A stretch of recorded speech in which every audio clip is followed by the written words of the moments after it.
I'm so happy to see so many faces here who have chosen to make liberty their #1 priority. I am so proud of the participation here in Butte Falls. Today, it is not our intentions to force our ideals.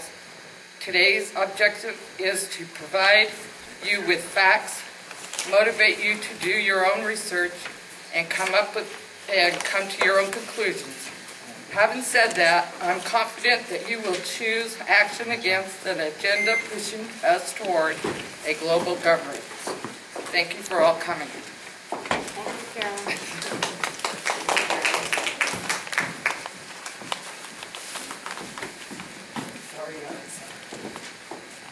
You did good, Karen. Yeah. My name's Debbie. I'm Karen's sister-in-law, and I'm really happy to be here so that I can tell y'all exactly what I'm thinking, and I hope that everybody else gets to tell you what they're thinking too. Again, we're not here to shove our beliefs up on you. What we'd like to do is inspire you to do research on your own, play devil's advocate. If you don't believe what we're saying, prove me wrong. Right now, whether you like it or not, we are being globally governed in many aspects. In our community, we have Agenda 21, we have our Second Amendment under attack, our Constitution is being destroyed before our eyes. People say it's not happening. Secretary Panetta just said last year that our military will march to the orders of the UN, or with UN permission. Then he will go to our Congress and see if they need to. Well, that's not what the Constitution says. The Constitution says that Congress has the authority to declare war, not the UN, not Obama, and not any other international authority. There's papers on your seats that introduces the order of the speakers, but also a sheet that has very few resources listed. You can find them on the internet. There isn't anything that is not going to be available for your view on the internet, because it is truth. Really happy to see you, and I would like to introduce Kevin, who is our facilitator.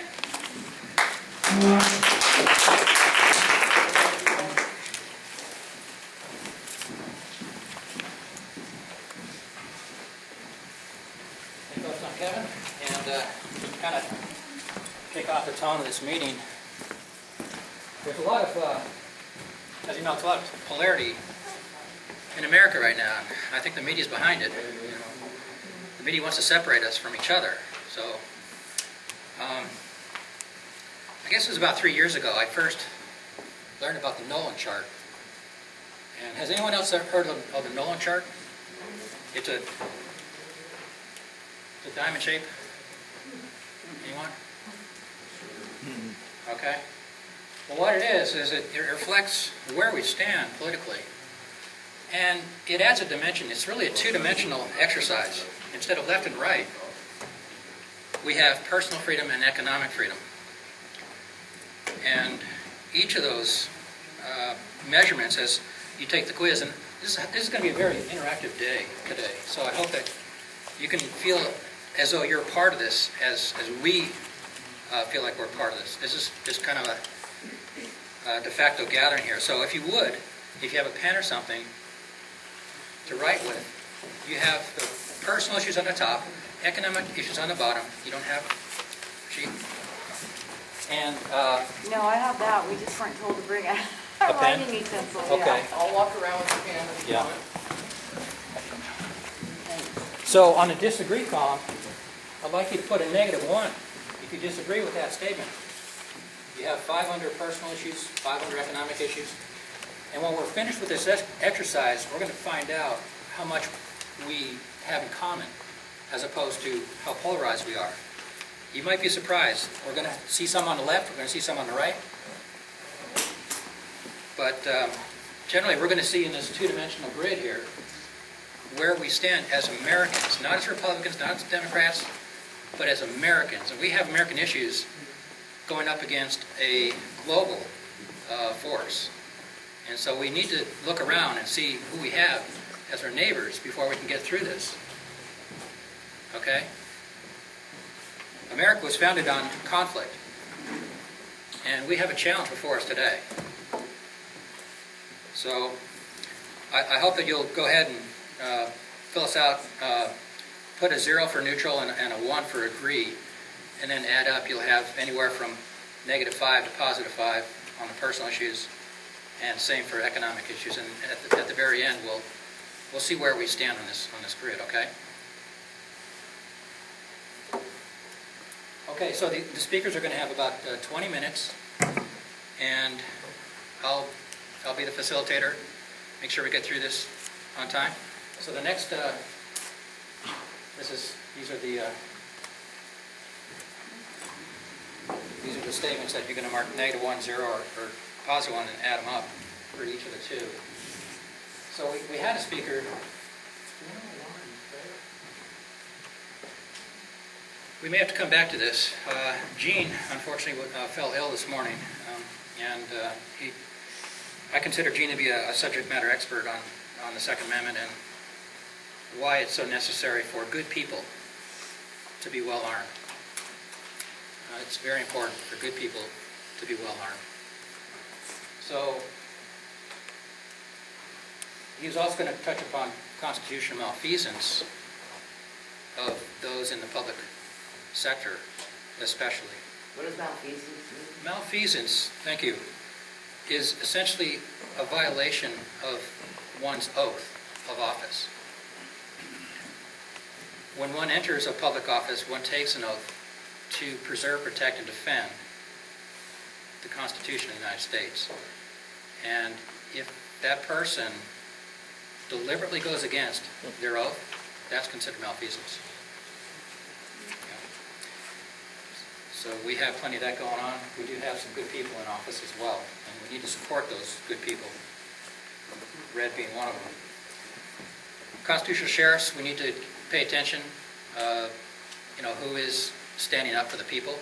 The people need to stand up for the sheriffs. And we're seeing more constitutional sheriffs, especially with this anti-gun legislation coming down from Washington, D.C.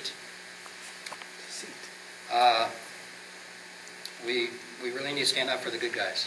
That is how this country was founded, and that is how this country will be preserved. Okay, so the next speaker is going to be Susie, and she's going to talk about policing the politicians and also the Patriot Act. Susie? Speak a little louder. Yeah, get right up there. Hi, you guys. My name's Susan Clark, and wanted to talk to you. I'm also a Republican, and I'm a precinct committee person, just to let you know. But that doesn't always mean that I agree with all of my Republican candidates out there. As you see, I don't know how many of you are following what's going on with our Second Amendment, but there's been a lot of our Republican politicians out there that just voted against our Second Amendment to the Constitution. And so that's why I, as a citizen, as a person that can vote, I track these politicians. I want to know if they are actually voting for what we vote them in for. That's why we vote them in. So what I basically do is there's a lot of different websites out there that keep you informed on these politicians, how they're voting. Are they voting for you or against you? I use www.opensecrets.org, and I also use www.opencongress.org and senate.gov. That's actually one of my favorite ones. I'm always on there because it was, I think it was back the second week of March. There was actually about 22 amendments that was thrown on the Senate floor that most of us weren't even aware that was being proposed right underneath our noses. As people, that citizens, we should know what bills and amendments they're trying to pass, but we don't. So that's why I always check, and I want to see who's voting for what and what is going on, because as far as I see, we are losing our liberties every day. Excuse me, what website did you say, hon? I use, my favorite one is senate.gov. And it lets you know who votes yay or nay on all the amendments that they passed. Like we just had the Second Amendment. Right now it's in closure. Harry Reid just passed, his gun rights thing and trying to take away our Second Amendments. So you can go on senate.gov and see who's tracked these politicians. And another way is even in your local governments, find out who's on whose side. You can do that. Go to your town hall meetings. Go. I know a lot of people don't want to get involved, but you know what? We can't fix it unless we get involved. And also, I am also part of Campaign for Liberty. I don't know if you guys have ever heard of Campaign for Liberty, but I stay on their website because they let us know every amendment, every bill that's going through that we're not aware of because there's so many. They will actually even send you a petition to sign, and you just put in your zip code, and it has a letter already typed up. You just sign it, and that's sent off to Wyden, Merkley, and our boys here. Let them know. Let them know how you feel. And that's just my perspective. And, I know a lot of people don't have time to do that, but to me, it's very, very important. And I want to talk today, I've been asked to talk a little bit about the Patriot Act. Well, we all know, we were here, we all witnessed 9/11, and it was a terrible, terrible day. And there was a lot of fears and concerns regarding terrorism. And we were all scared. We never want it to happen again in our lifetime. But what happened while we were all mourning, the people of the United States, all different races, religions, everybody, a lot of people got killed. Well, right under our noses, President W. Bush created an act, and it was called the Patriot Act. And that was October 26, 2001. And the thing about it is most of the senators and the politicians, they didn't even have time to read this bill. But they all signed it. A lot of them even claimed that they were bullied into signing the Patriot Act.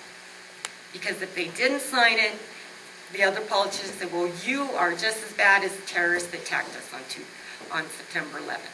So they signed it, not knowing what all was in there. Excuse me, I'm a little nervous, you guys. I haven't spoken in public since I was in high school. And what I like to call it, I call it the Unpatriot Act. And I was probably like most of us, when the Patriot Act came out, we thought, oh my gosh, what a great thing. We got to stand together. We've got the Patriot Act.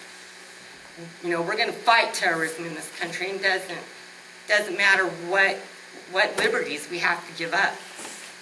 Well, we lost a lot of liberties when the Patriot Act was signed. Most of us witnessed you couldn't even go to the airport. You couldn't, without giving up your liberties. I remember I had to go to the airport. It was 3 days after the terror 9/11 happened.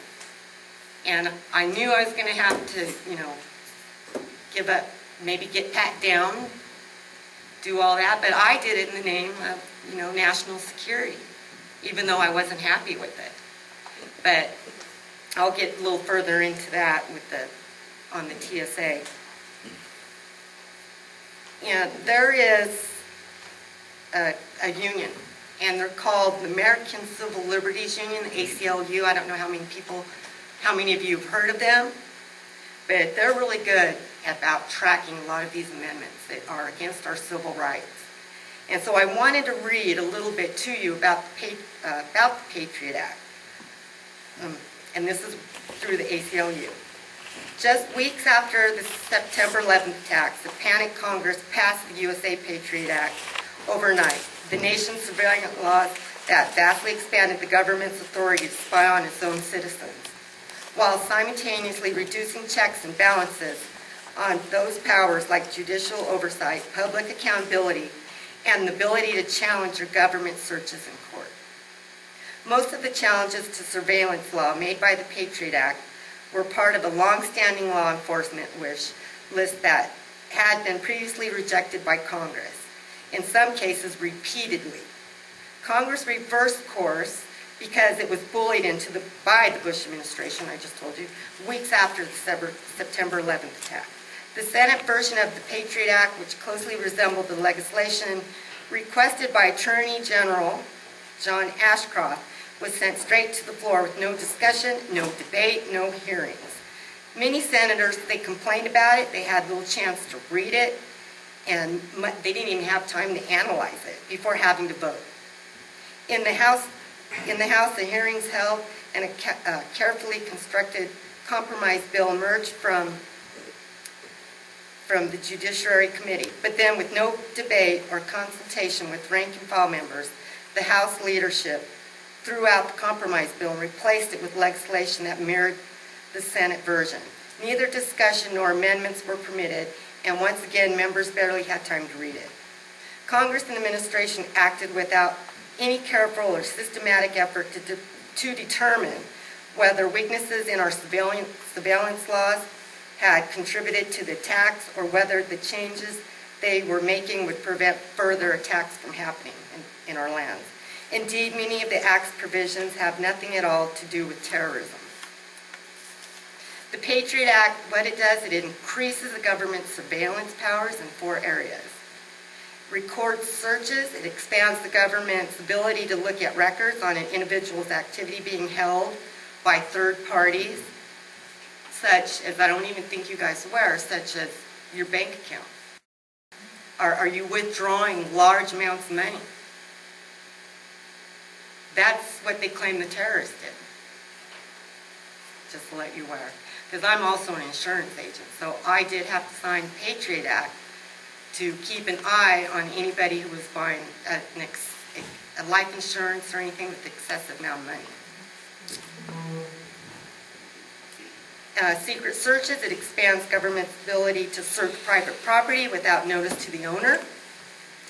Intelligence searches, it expands the narrow exception to the Fourth Amendment that had been created for the collection of foreign intelligence information.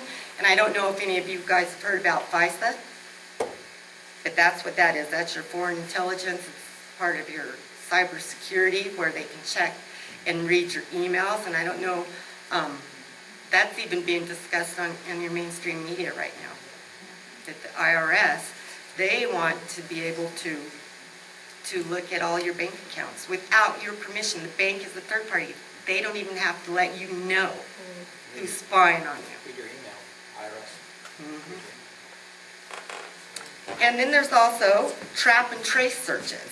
It expands another Fourth Amendment exception for spying that collects addressing information about the origin and destination of communications as opposed to content, and that's your emails. One of the most significant provisions of the Patriot Act makes it easier for authorities to gain access to records of citizens' activities being held by a third party at a time when computerization is leading to the creation of more and more such records. Section 215 of the Patriot Act allows the FBI to force anyone at all, including doctors, your libraries, your bookstores, your universities, and internet service providers, turn over your records to them, to the government or to the FBI. And this is all, you guys, if you are worried about your Second Amendment being taken away, we cannot uphold our Second Amendment rights without holding up our Fourth. Very important. Even if all you gun owners, all of us gun owners, we can fight for the Second Amendment all we want, but without our Fourth Amendment, it becomes nil, because with this Patriot Act, they can come search your home. If you have maybe more than 2 or 3 weapons, you could be a terrorist. And that comes under the domestic, because what they included in the Patriot Act is domestic terrorism. And I know you guys know about Timothy McVeigh, He was considered a domestic terrorist, but now with the Patriot Act, they have pretty much brought it to where any one of us could be a terrorist in our own country. They've even, under the Domestic Terrorists Act, they've included groups, like any patriotic groups. And there's a lot of other things, how much money, like I talked to you about. Expansion of the intelligence exception in wiretapping. They can wiretap anything in your home and they don't need your permission. If you are not there and they see cause, they can go get a search warrant to come into your home. There's so many, yes. I'm not sure if everybody's aware of this or not, but they don't need a search warrant to search any outbuildings, any barns, any sheds at all now. I don't know if that's recently changed. They have to have a search warrant to go into your house. They do not have to have a search warrant to go into any outbuildings.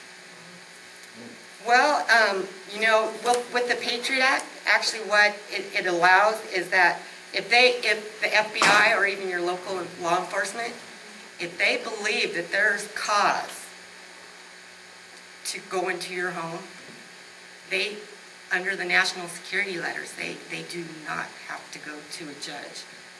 Takes away our rights in the Fourth Amendment against, unlawful seizures and searches. How long did you say it took for the Patriot Act to be voted on after September 8th? Well, actually the Patriot Act it's been lingering for years.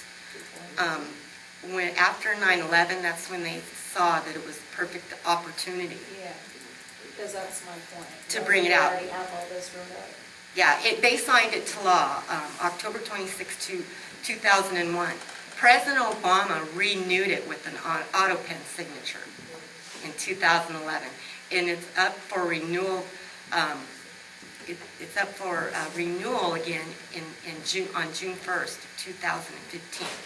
And I wonder what else will be added to it. Well, there's 3 amendments to it that are automatically going to be renewed. There's not going to be no vote on it. And that's your cybersecurity, your unlawful warrantless seizures and searches to your person, place, or things, which is your bank accounts and all that. And I just want to let you know a little bit more.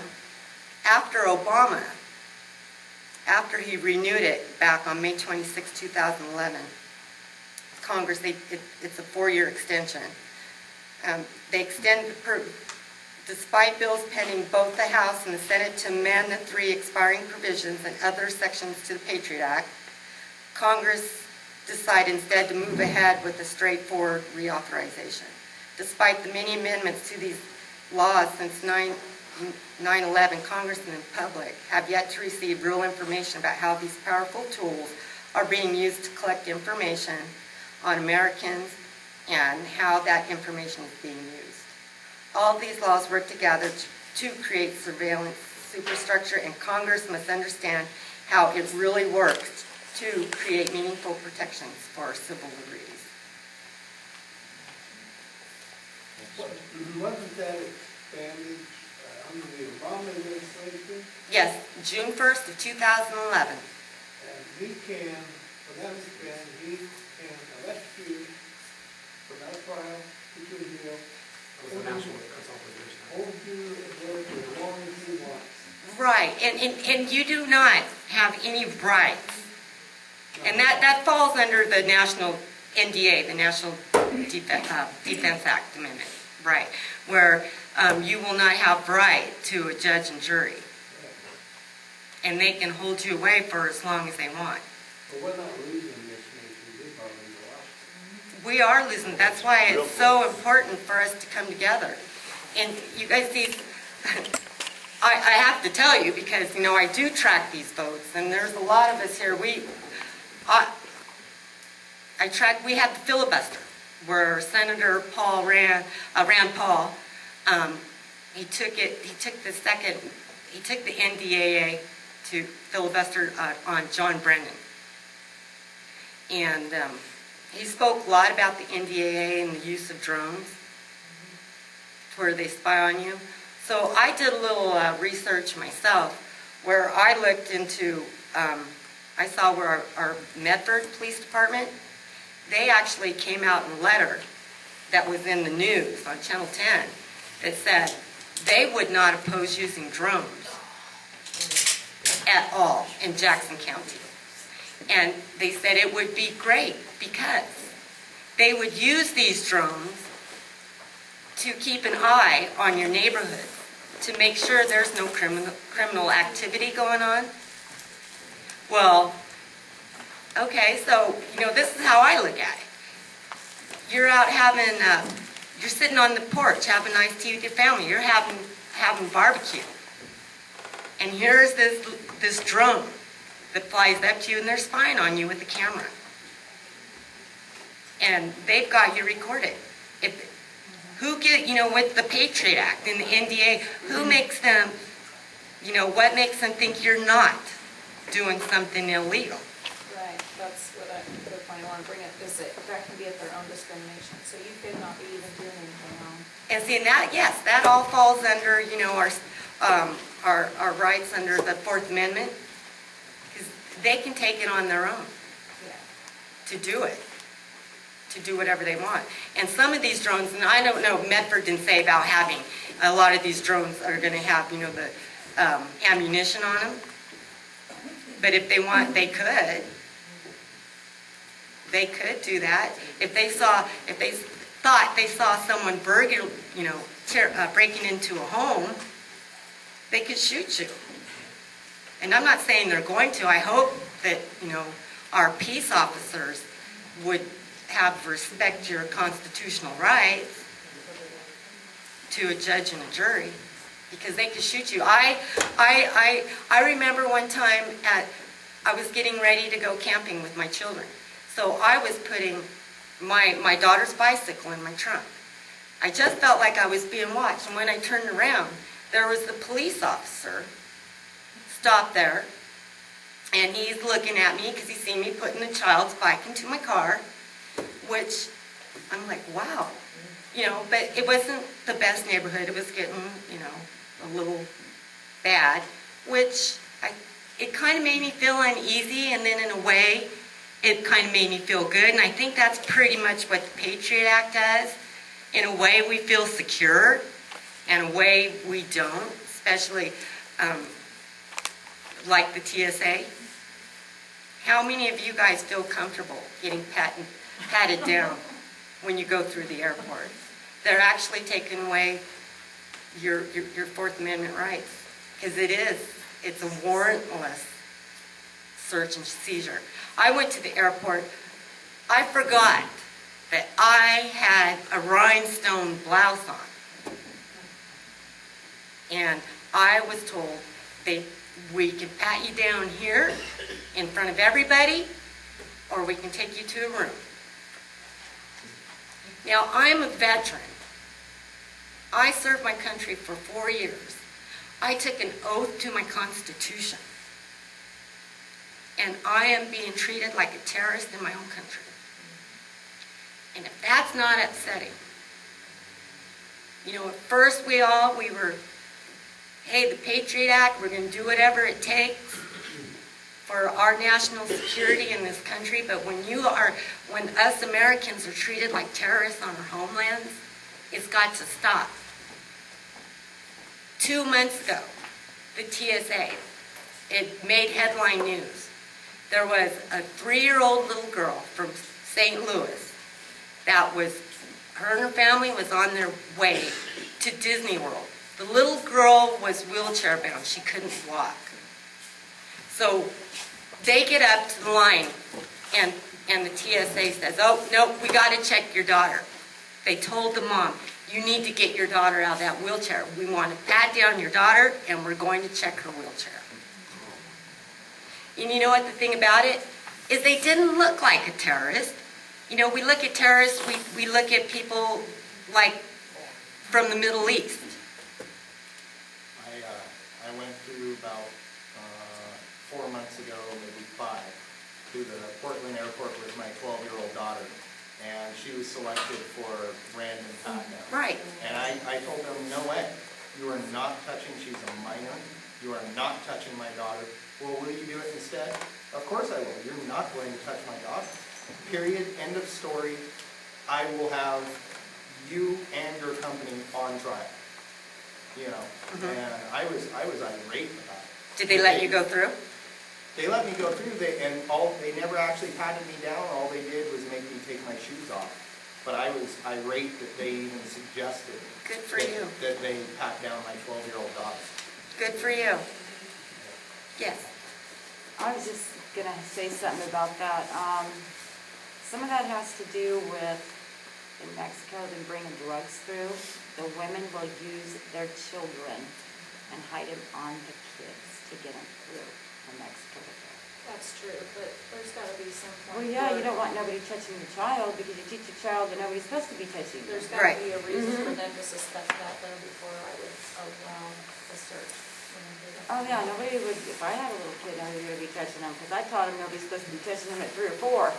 You know, what makes me really, really upset when they started the Patriot Act, when we all gave up our liberties for security, is that I really, really, really thought, and I'm sure most of you, that they would do more protection around our borders. They're going to stop these people from coming into our country, killing, you know, how are they getting in here? Well, the government spends over $8 billion a year on Homeland Security. These people should not be coming into our country, but however, they're looking at each and every one of us as a domestic terrorist. Thank you.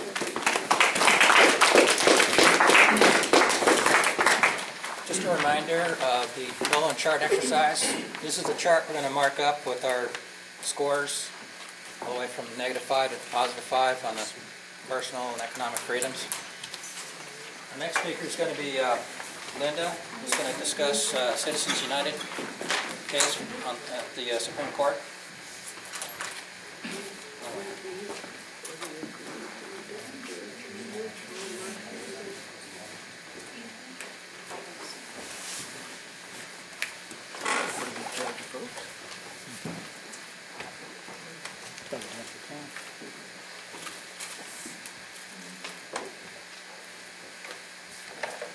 Hi, I'm Linda Sturgeon. How are you doing with sound? Is it pretty good? Okay. I'm going to tilt myself here a little bit so I can see my slides. How many know what the Citizens Uniting ruling already is? Know anything about it at all? If you do, raise your hand. Okay, we've got a couple of folks. We've got 3. That's great. How would we know? Wasn't on the media. Might have flashed by quickly like so many of our concerns that we have. I'm really into so-called fact-checking. Of course, good luck trying to figure out where the facts are even coming from these days. I'm under the impression that there's only 5 corporations controlling our media. That's disturbing. I'm also very aware that the left and the right have become extremely polarized in their attitude towards each other, and it's magnified by media as well. Instead of collaborating and working on things together, Americans, we're in this together, there's a tendency to divide and conquer. You have to ask yourself, who's doing the dividing and the conquering? What's the agendas? I have friends that are conservatives that tell me, Linda, when you go and you talk to conservatives, don't tell them that you tend to be a little bit socially liberal, because that may not win you the friends you want. But I'm more interested in integrity. That's what's lacking in our country. That where you get together with people and you sit down together and you lay all your cards on the table. And what we're being taught now, and our kids are being taught, that if you want to get ahead, you want to figure out how to exploit, manipulate, lie, con. And I'm just unwilling to do that. So I lay all my cards out on the table. I tell people who I am. I became aware of this ruling back, it's been, I don't know, last year sometime. It was in June of last year. And a friend of mine hopped on this move to amend thing, and I didn't know anything about it. And I started looking at what the merits were of it. And at least on the surface, I thought, well, I'll pay attention. And then I found that they weren't very well organized here locally, and so I started helping organize. I have a feeling if I was born in a conservative town, I'd probably be working with conservative issues. If I was born in a more liberal place, I'd probably work, wherever I am. It's not that I lack things that I stand up for, but I find that the more that I talk to people, there's a little truth here and a little truth there. So with all that being said, this is how I kind of got into it. This is my understanding. This is my research. Back on January 22nd, 2010, the U.S. Supreme Court unleashed a flood of corporate money, and not just corporate money, union money, trade association money, and trade associations are the thing I really want to zoom in on. What happened in the Supreme Court, the majority ruled that corporations and other entities now have a right to spend unlimited amounts of money to promote or defeat candidates. This isn't anymore about talking about an issue and a PAC, but to actually come out and say, Joe so-and-so is a terrible person, don't vote for him, and smear him. This isn't about parties. What they did was they overturned precedents that had already been made in law with the Supreme Court. And they established essentially that money is now speech. The decision in this case was called Citizens United versus Federal Election Commission. It overturned a century of campaign finance laws, and I can't understate this. It stands to deal a devastating blow to our democracy unless we become involved with this.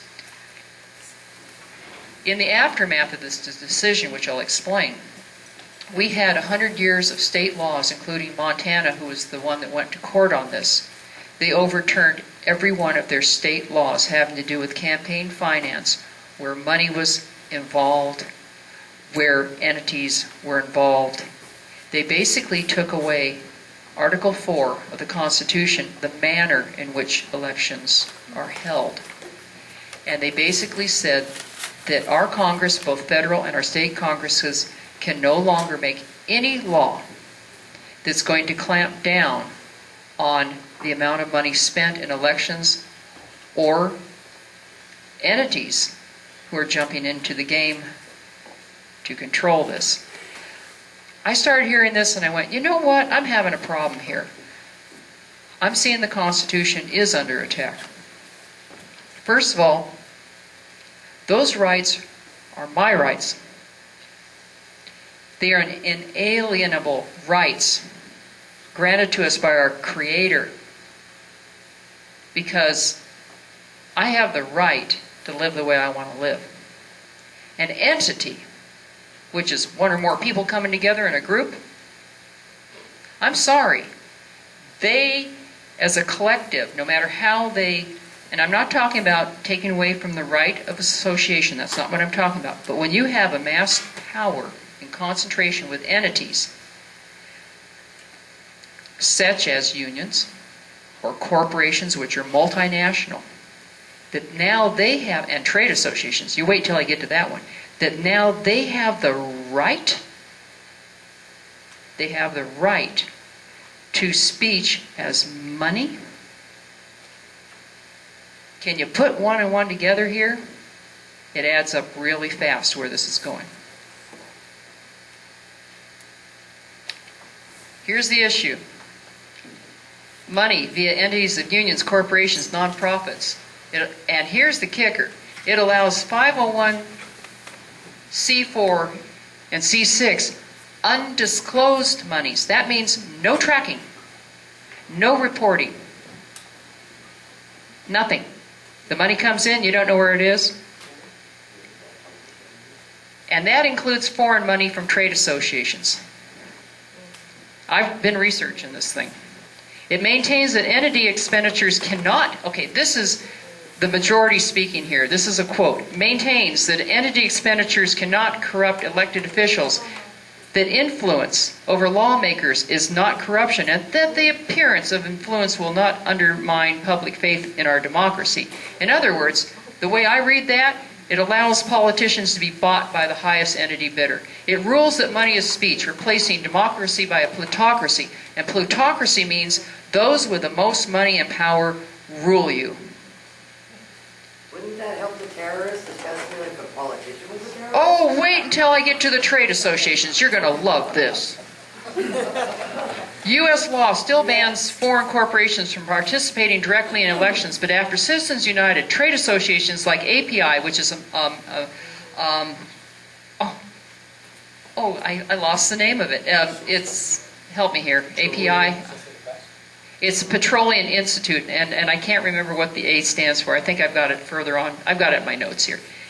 Anyway, they have influential members, and they include foreign corporations. They're free to spend as they wish, unburdened by disclosure requirements. And while these groups have taken full advantage of their new freedoms, while other campaign committees from labor unions and super PACs face transparency rules, trade associations enjoyed unparalleled power to covertly manipulate elections using corporate money.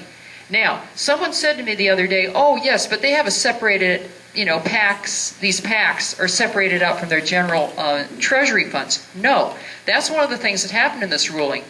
With the unions, you're a union member and you pay in, you might not agree with the politics of that union, but they can take your general treasury funds and use it now. Used to be separated out, no longer. Same thing with corporations. You have stockholders, you have employees. Guess what? They aren't separating it out. So something you don't agree to, that company can go out there and take that money that you work to help them build that company, and they can go ahead and use it. With trade associations, they don't even have to report. And here, to this day, there's a guy named, boy, if you can pronounce it, Tawfiq Al-Ghabassani. He's a registered lobbyist for the Saudi government. He's the chief executive of Saudi Refining Incorporated, a wholly owned subsidiary of the Saudi Arabian Oil Company, the government-owned Saudi oil giant, better known as Aramco. Okay, by means of its U.S. subsidiary, it's understood by insiders to be one of the top donors to API, where according to the Washington Post, membership dues can be as much as $20 million. They have 400 member firms, but only a small group of these oil and gas CEOs sit on its board of directors, and they oversee this trade association. Now, what they can do is these guys can directly go ahead and pump money into campaign, not directly into the campaigns themselves, but over here pump them into electioneering in the form of advertising directly. This is direct foreign money coming in. And just today, by an accident, I happen to be Googling a little bit. I mean, I can't believe this is going on. Okay, I'll just read it. The Saudi Arabian Oil Company, Aramco. I went, oh, those guys with the trade association. And the Dow Chemical Company announced on November 20th, 2012, the formation of the Sadara Chemical Company, a joint venture between the two companies. Announced their board of directors. Guess who's on the board? The same guy. Help me here. Call him Al. Yeah, Ghabsani. Okay? Now, you've got these incredible multinational corporations of chemicals and petrols and everything else you can think of. These people, these incredibly wealthy powers that control our world structures, as they take our jobs and they ship them overseas, and nobody can do any manufacturing work because they're paying them 88 cents, over in China. You wonder where your jobs are. the companies, the corporations, these global multinational corporations take the work overseas. Meanwhile, you have your unions do whatever they're doing, and then you have the trade associations doing this. I mean, I'm beside myself because the Supreme Court did this, and it was split, hotly split. Okay. Now, meanwhile, you and I, hey, guess what? You and I are capped at $2,800 for contribution to a campaign, and you have to disclose it. That's our power. Comparing it over there to these trade associations and their power, millions and millions of dollars. Who do you think is controlling this government? Who? You know that you can't run for office unless you have incredible amounts of money. They spend all their time having to go court people to give them huge money. In the primary, how many noticed, and I'm not picking on parties because at this point I'm disgusted with both of them, okay? I'm becoming an independent because it's incredible what's happening. As you watch the primary, okay, I'm going to back up so I'm fair to both sides. Obama just made it that you could give $500,000 to have access to him. If you have $500,000. Wow, money really speaks loud, don't it? I have to watch I don't get emotionally upset. You know, it just blows my mind. And this is totally legal. At the same time, he's making the ambassador to Canada one of the guys from Goldman Sachs. Okay, let's go pick on the Republican Party now. You're not supposed to have any showing of collaboration between a campaign and PACs.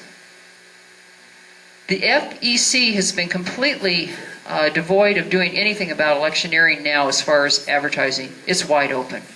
Whoever has the most money can fill the airwaves. You're done. Your buck, good luck. You know, you got $1, how much can you speak? Blah. This guy over here, $500,000, lot of talk. So how free is our speech now? Picking on the Republicans. Karl Rove and his political action committees, they're not supposed to collaborate with the campaign, but yet Karl Rove, we're sitting on the same floor of the same building, and on this side they had Karl Rove's people and the political action campaign, and then over here they had Romney's campaign. And I've got a slide, I don't have it with me today, but it shows the collaboration going on between them. Some people were even married, okay, across some of these lines. There is I need to move because I've only got so much time, but there is, you know, I pretty well painted the picture of where are you in this with your free speech. The reason that they allowed all of these entities to have so much free speech, in other words, they're calling it corporate personhood, is that they're saying, well, they have as much right to speak as you. And what's happening is piece by piece, they're giving entities our personal, inalienable rights. And I personally believe that entities do not have rights, they have privileges.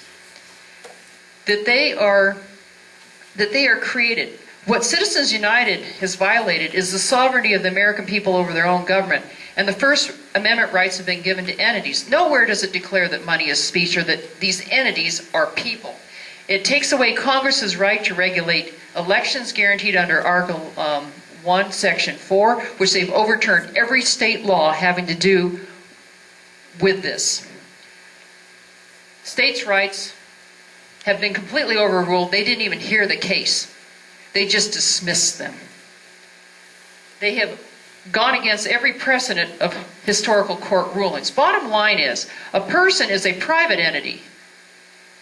We have rights and sovereignty. The American people are sovereign over the government, not the other way around. We should be sovereign over everything the government creates. All legal fictions, these entities are legal fictions, are creations of government. If the creation is given power over the creator, then our sovereignty is lost. We no longer have control over these entities. They are ruling us the same as if they were a person and they are being given personhood rights. So, I'm gonna skip over some of this stuff because I'm running out of time here. But over 20 state attorney generals, including the District of Columbia, urged the court to uphold the Montana law concerning their corporate and union expenditures because they said they could show that how it leads to corruption. And yet, even though they had this case history of 100 years of mining and other entities that had been directly buying and putting into place legislators, even though they had a history of it, could show it and prove it, they blew them off. So the Supreme Court is not fulfilling its function in our constitutional system. Right now, we don't even know what's legal and what is illegal. They have gone against all the precedents that has gone before having to do with this, going back 100 years. And here it is. Clear back 1907, Tillman Act. They banned corporation contributions to political parties or candidates. The Taft-Hartley Act. They banned expenditures by corporations and unions. You read down the federal election campaign and put limits on expenditures. People realized clear back then that when you have money in politics, you know what's going to happen. So they had to control it. Anyway, we get finally down to the bipartisan campaign reform of 2002 that prohibited electioneering communication by corporations unless from a segregated PAC fund. This is the thing is they completely overruled this. Completely. And so,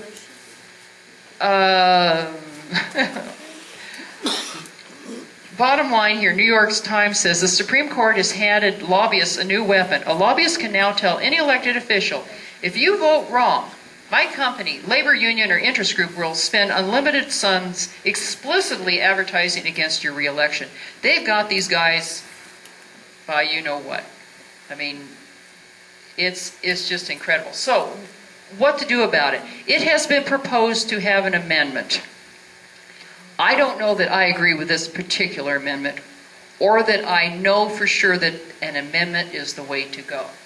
What I am is I'm offering up the situation and that this is out here.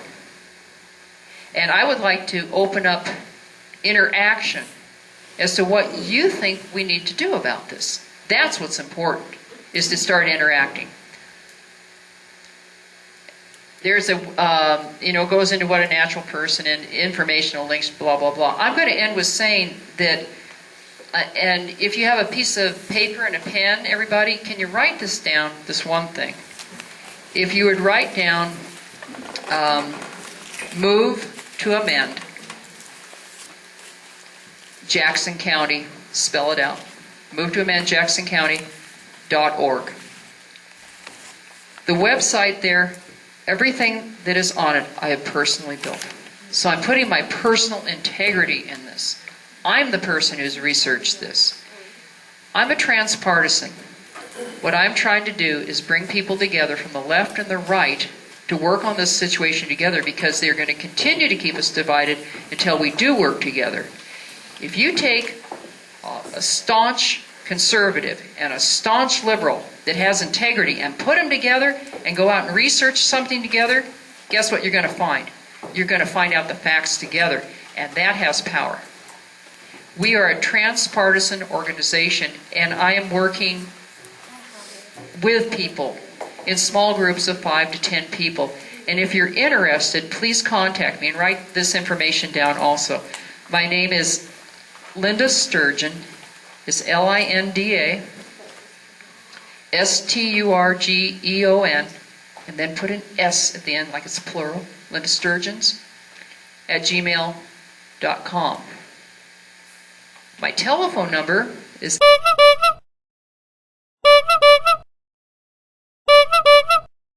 please get a hold of me. I'm working my here trying to bring people together and to working with people like Kevin and Phil and Keith and others on all these issues, because we have powers that are so far greater than anything we've ever seen coming down upon us, that if we don't work on this together, I truly believe we're doomed. Thank you.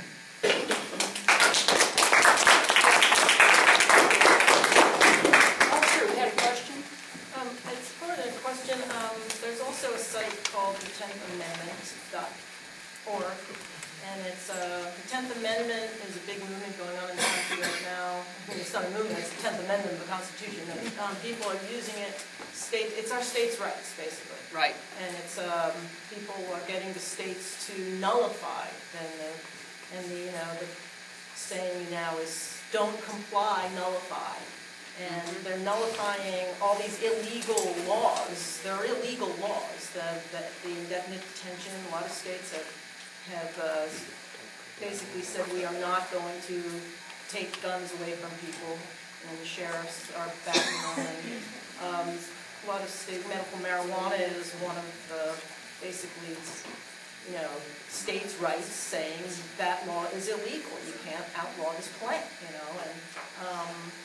so go to 10thAmendment.org. Well, I appreciate that. I also wanted to... Check them out. It's a cool movement. I will. I also wanted to say, I've got a clipboard here. I've got a clipboard here I'm going to pass around, and it's asking for your contact information. If you would like to be put on the list of Move to Amend, the national organization, where you can get information that they'll send to you, then put a little Y. You'll see other people put Y's next to their names, okay? Put a Y that, yeah, I want to get the information, and I'll get you on their list. But if you don't, please put your information down anyway, because I'm trying to get contacts with people. I would like to put together small focus groups here in Butte Falls so that I can come out and I can answer all of your questions. And people sometimes, they view things differently with a majority opinion. And I'm not interested in winning. I'm interested in finding out what the truth is. I want to work in collaboration with people. And if you find that, I'm off, I'm grateful. Then I can change and get that corrected. I want that. At the same time, if we honestly work on this together, we can get something powerful working together. Right now, it's full of liberals that are on this. I think they're on the right track, but they can't do this without conservatives. They need the balance, too, to make sure that nothing else is in there that shouldn't be either. I believe that we have to do this together. So anyway, thank you. I'm going to pass that clipboard around.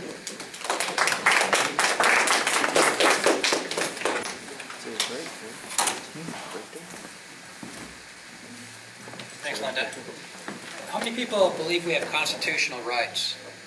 By a show of hands. Do we have constitutional rights? Well, we did. For those, How many left? for those people who did not raise their hand, Up and down, up and down? right, it's up and down. For those who did not raise their hand that we do not have constitutional rights, what do we have if we don't have constitutional rights? Nothing. Not much. God-given rights are privileges, nothing else.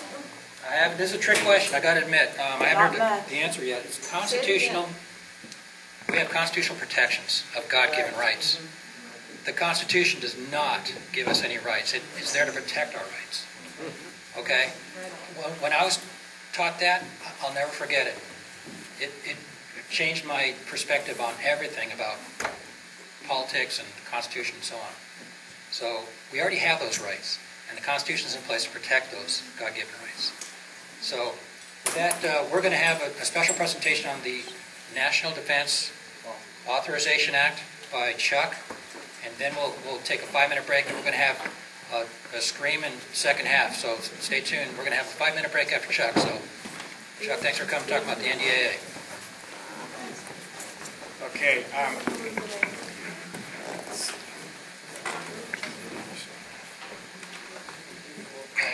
I was coming here to speak about another topic today, so I don't have any prepared remarks, but since we thought this was covered and it wasn't, I volunteered to share my thoughts on the NDAA. Maybe some of you are familiar with a man named Frederick Bastiat. Maybe you aren't. He was a French economist, philosopher in the 19th century.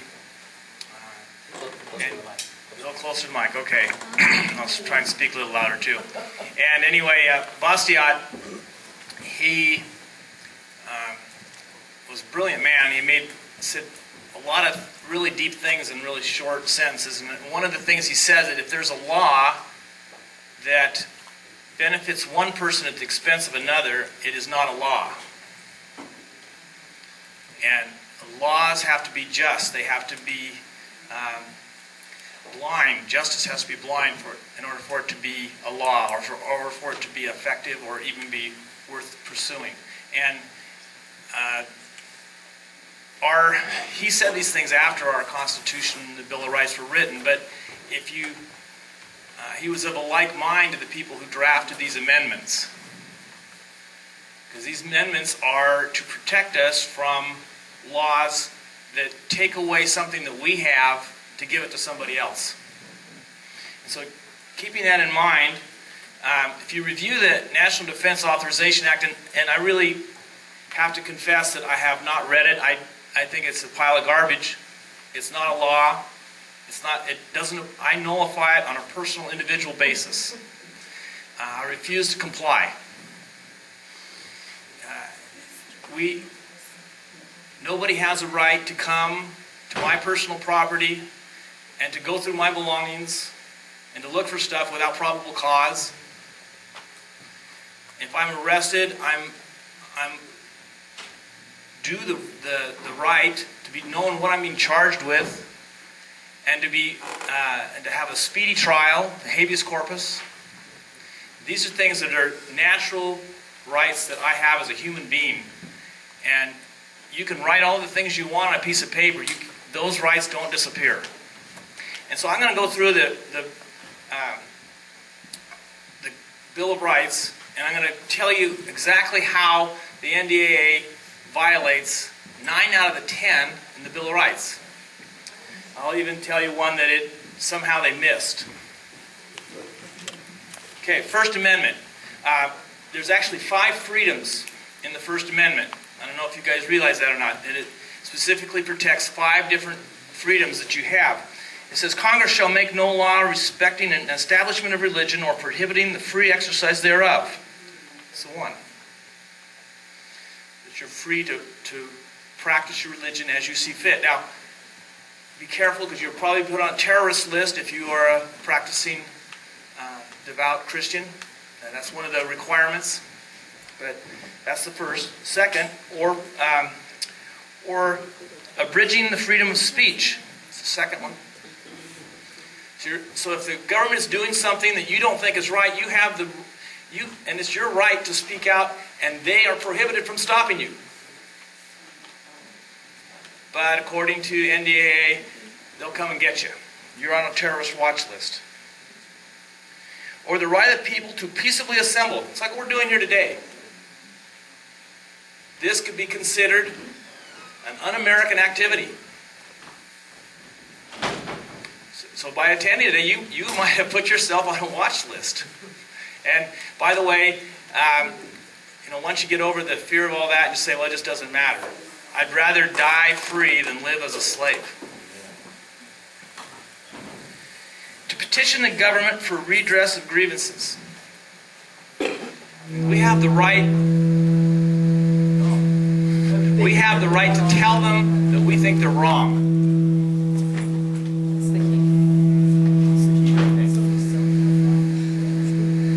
Okay, and somehow This won't last very long.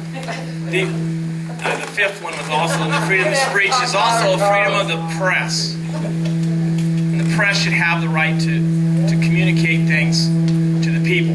So it goes that you have the right to speak and you have the right to information. Okay. Second Amendment, well-regulated militia being necessary to the security of a free state.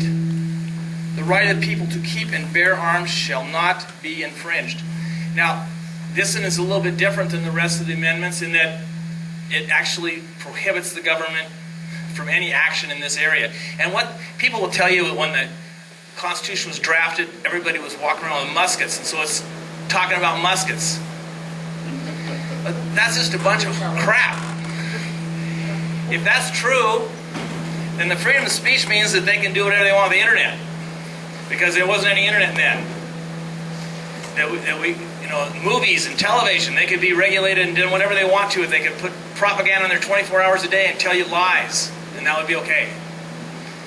And that you couldn't ever speak out against anything in a public, using something like a microphone, because that wasn't a technology that was invented. That is not how this is meant to be it's meant to be that you should have the same weapons the government has.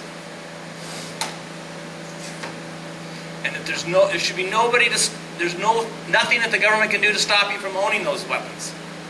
Now, there might be a cost factor. I don't know how much it costs for a nuclear weapon. I don't want to buy one. I'm a peaceful person. But, you know, if the community of Butte Falls wanted to have a tank, they should be able to have one. Okay. Number 3, no soldier shall in time of peace be quartered in any house without consent of the owner, nor in time of war, but in a measure to be prescribed by law. Well, since they've declared that that the United States is now a battleground, I guess it kind of violates the Third Amendment too, though I think they kind of, maybe there's a backhanded or left-handed way of affecting that one, but that one probably is still standing. At least hasn't been contested in court yet.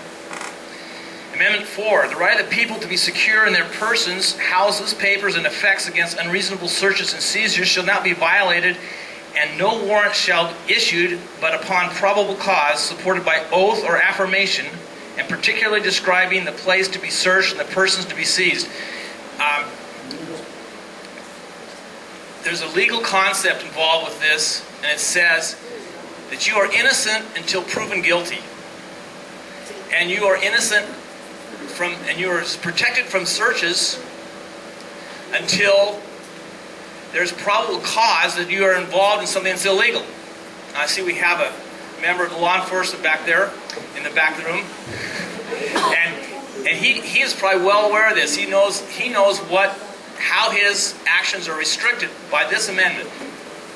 But the NDAA says the federal government is not. And you've probably seen a little bit of this. There was a campaign that enough people laughed at them and told them they were fools and idiots that they finally stopped the campaign, but they had the See Something, Say Something campaign. They were asking people to turn in your neighbors. If they get a phone call from someone that thinks, this guy over here, he just has a million cats in his house, I think he's a little bit off, I see him up late at night, he's on the internet all the time, I think he's a terrorist, they can come and raid the house, and God forbid they get the wrong address and come to your house instead. That happens once in a while. You are protected, or your rights to be free are protected by this amendment, because it prohibits the government from acting in this manner. Yet, NDA says, well, we're excused from this because this is a war, and we have to have wartime provisions, and we're declaring the United States a battleground. And I don't see any battles going on, and someone will say, well, look at 9/11. I'm not so even sure that the government story about what happened on 9/11 is even true. And I don't want to get all involved in conspiracy theories who were talking about the NDAA, but 3 buildings fell down, only 2 planes flew into buildings, and building number 7 came down and looked like a controlled demolition. It went into free fall. The first 10 stories fell in free fall, and that just doesn't happen from a fire. I'm sorry.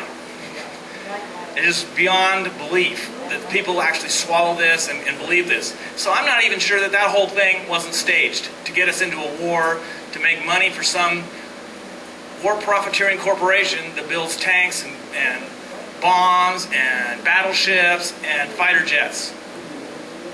To add to that, did you ever see any of the plane wreckage from the Pentagon crash? Yes, that's another dubious story. Yeah. They have a hole in the wall that's just a little bit bigger than that whiteout window there, made by a big jet plane. A little hard to believe. So, I don't know what happened for sure. I just have a lot of doubts, and it's enough doubt to make me wonder, are we in this war? Are we having all our freedom sacrificed because somebody thought this was a good way? This was a good way for people to make money for these war corporations, for Halliburton, and all the rest. Okay. Amendment number 5 says, no person shall be held to answer for a capital or otherwise infamous crime unless on presentment or indictment of a grand jury. This means that if you are arrested and they gather evidence against you, before you can even go to trial, they have to have a grand jury review that evidence and make sure that it's not kind of like the 9/11 story, that it actually holds water, that there's reasonable cause that you might be involved in something. So a panel of people who are your peers, your fellow citizens, are supposed to review that evidence before you can even go to trial, before you can be charged. But under NDAA, you can be on a watch list. Someone can say, we think this guy's a terrorist. They just go black bag you and take you away. And to an undisclosed location, nobody knows where you are, you have no lawyer. In fact, Lindsey Graham, I'll get you just Does one. it make you a prisoner of war? No, it makes you a prisoner, period. But Lindsey Graham had a famous speech on the floor of the Senate where he stands and says, and you say, oh, I want a lawyer. Well, let me tell you, there's no lawyer for you. And he meant it. So don't think, yes ma'am, I'm sorry. I wanted to add to that. What it does is if you are detained under the NDAA, which is the National Defense Authorization Act, you were speaking earlier about how sections get included. This is our defense budget for the year. They stuck the indefinite detention of American citizens into the annual defense budget. What the changes indicate in section 1022 are that now if you are arrested, it is no longer the Justice Department that will prosecute you. The duties of the Justice Department in indefinite detention have been transferred to the military. You will no longer get a judge and a jury and a trial by your peers. It will be a military court tribunal if you're detained.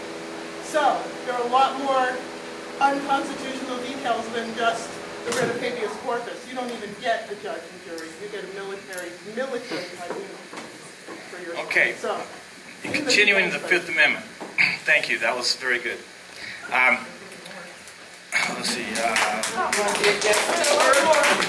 There are exceptions to the grand jury clause. It says, except in cases arising in the land or naval forces or in the militia when in actual service in the time of war or public danger, nor shall any person be subject for the same offense to be twice put in jeopardy of life or limb, nor shall be compelled in any criminal case to be a witness against himself, nor be deprived of life, liberty, or property without process of law, nor shall private property be taken for public use without just compensation. Now, this has been interpreted many different ways by different people, and right around here there's a lot of people who used to make their living in the woods as loggers, and that's a great way to make a living. It's really wonderful. It was a wonderful economy with a renewable resource that and this is a perfect environment for logging. You have the mineral-rich soils get washed down out of the mountains, and it feeds the trees the minerals they need to grow big and strong. We cut them down and make them into lumber, and people built houses, and people made good livings out of it. Could support a family, the income you made for that, and that was all taken away from us by an Endangered Species Act, signed by George W. Bush, by the way. That action out of Mexico, just to let you know. They spotted out from out of Mexico.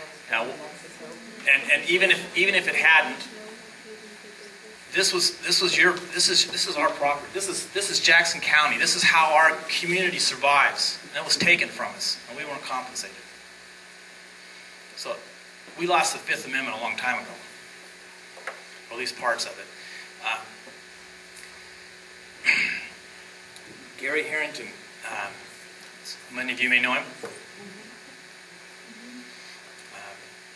He's arrested for keeping water that fell on his property.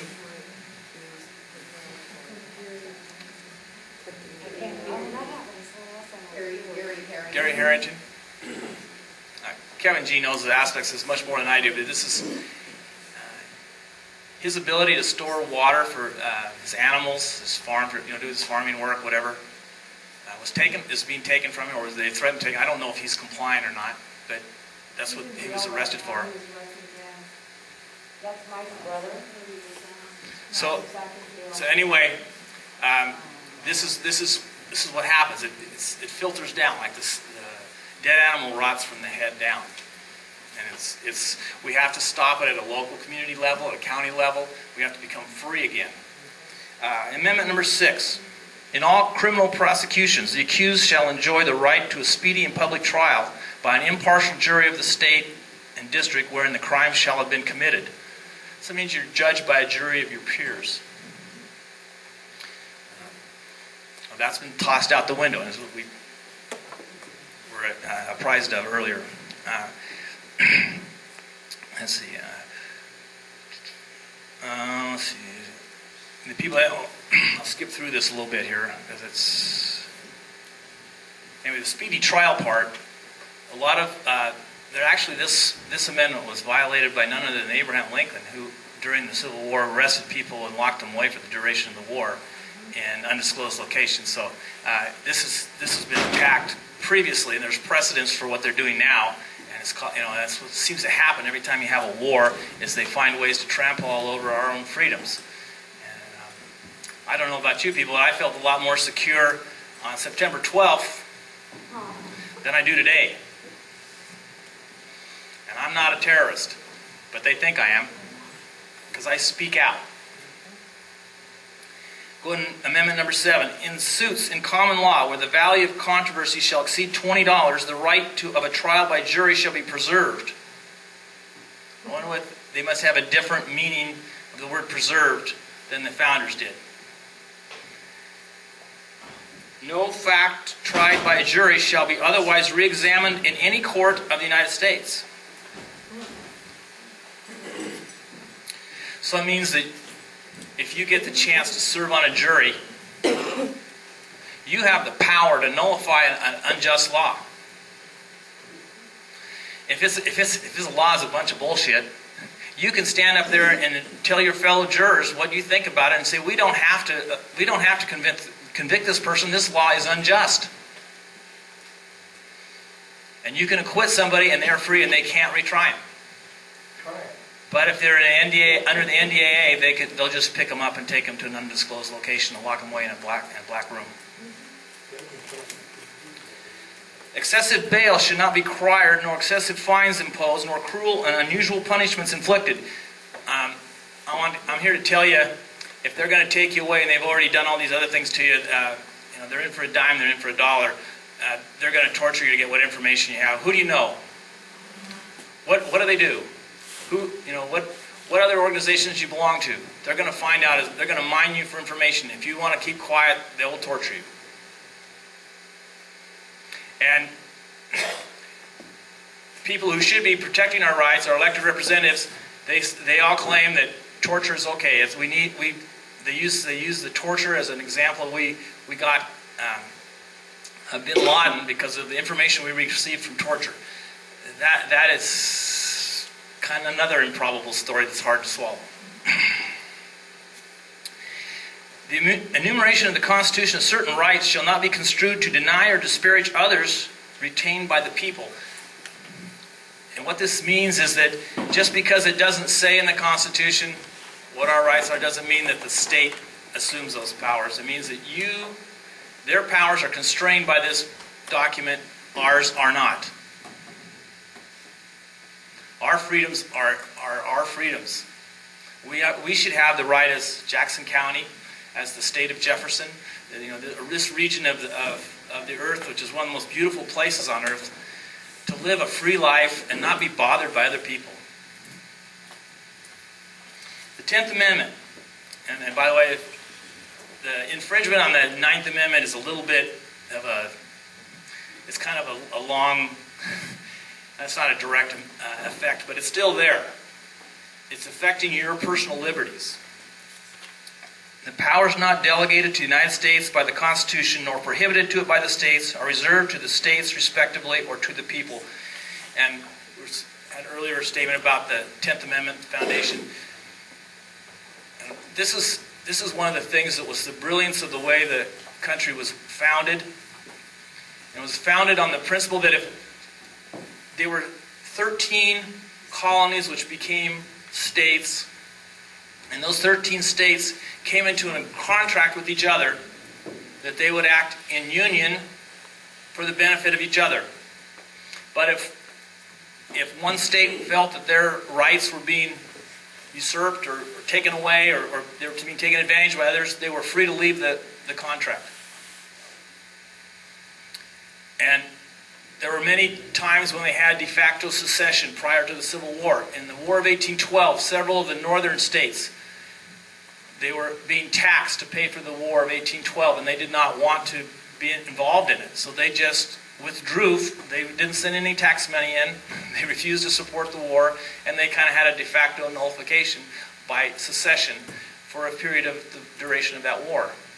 So we as the state of Oregon, or as Jackson County, if we feel that things aren't being done for us as they should, or they're being done to us when they shouldn't be, we really, according to this document, have the right to say, well, we don't want to play this game anymore. It's right here. It says that that is a right that any society of people should have. That's a natural right.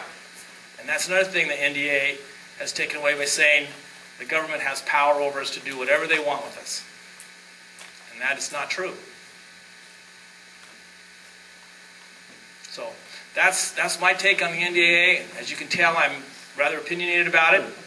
And I also want to mention, I have an internet radio show with two other co-hosts, David Kirkwest and Drew Lamb. It's called Double Cross Radio. We're on the internet only, 7 to 9 o'clock on Thursday nights. On UCY, I have business cards up here if you want. You can go and get one later. I'd hope that all of you that disagree with me on any of this stuff would call in. I'm a really reasonable person. I think everybody should have a chance to express their opinions. So if you don't think I was right about any of this, feel free to call in and ask about it, and we'll tell you why we think hopefully we'll have a great discussion, because there's some of these things are kind of emotional, and you really have to get into more details about it. But I'd be happy to talk to any of you about that on a further time on that show, and hopefully if you have concerns about your local community that you want to bring up, we'd be happy to listen to that too, and maybe be an advocate for your cause. So that's all I had for now, and we're going to take a break so everybody can get some restroom time, and we'll come back and I'll talk about the cost of war.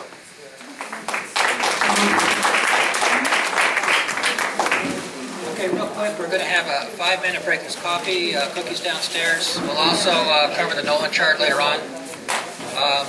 There was some mention of the jurors, and actually there have been good signs in terms of the Fully Informed Jury Association. They have signs that actually protesters hold. Good jurors nullify bad laws. So see you back in 5 minutes. Okay.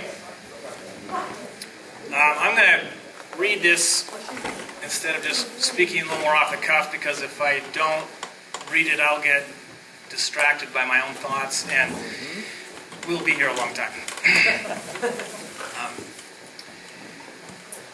This speech was made by putting together a couple of different papers I've been working on, and I hadn't finished them because I was doing some fact checking, and I get other constraints on my time.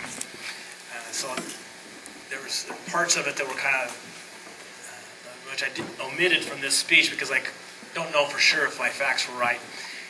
But by putting the two together, I think I came up with hopefully an interesting and informative talk on the cost of war, the economics of war. As I introduced myself before, I'm one of the 3 co-hosts of the Double Cross Radio, and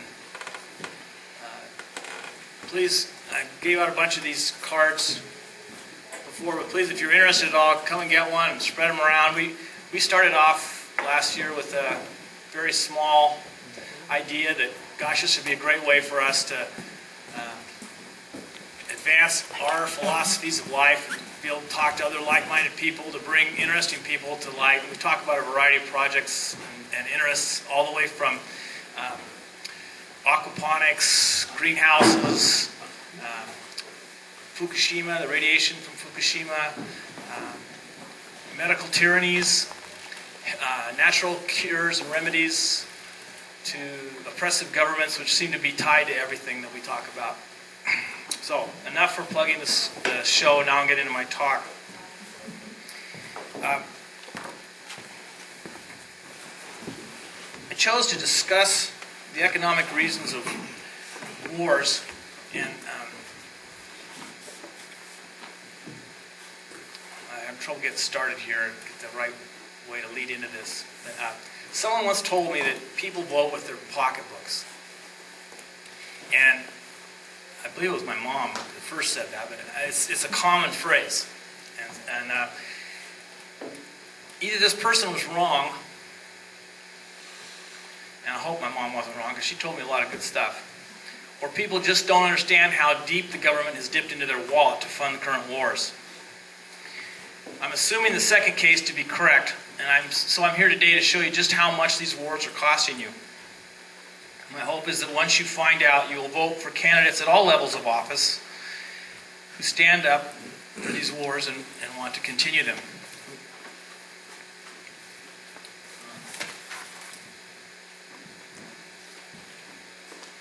So what are the economics of war?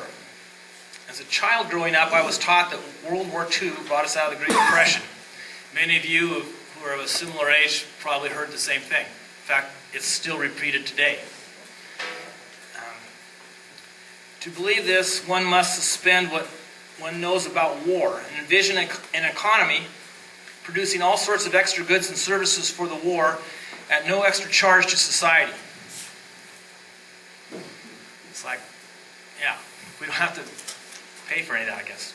Well, eventually I saw through this lie, but most people, if you were to ask them what brought us out of the Great Depression, the first thing that'll come to mind will be World War II.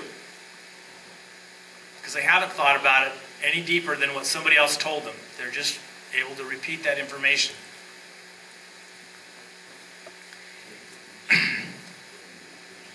I'm here to tell you that nothing could be further from the truth.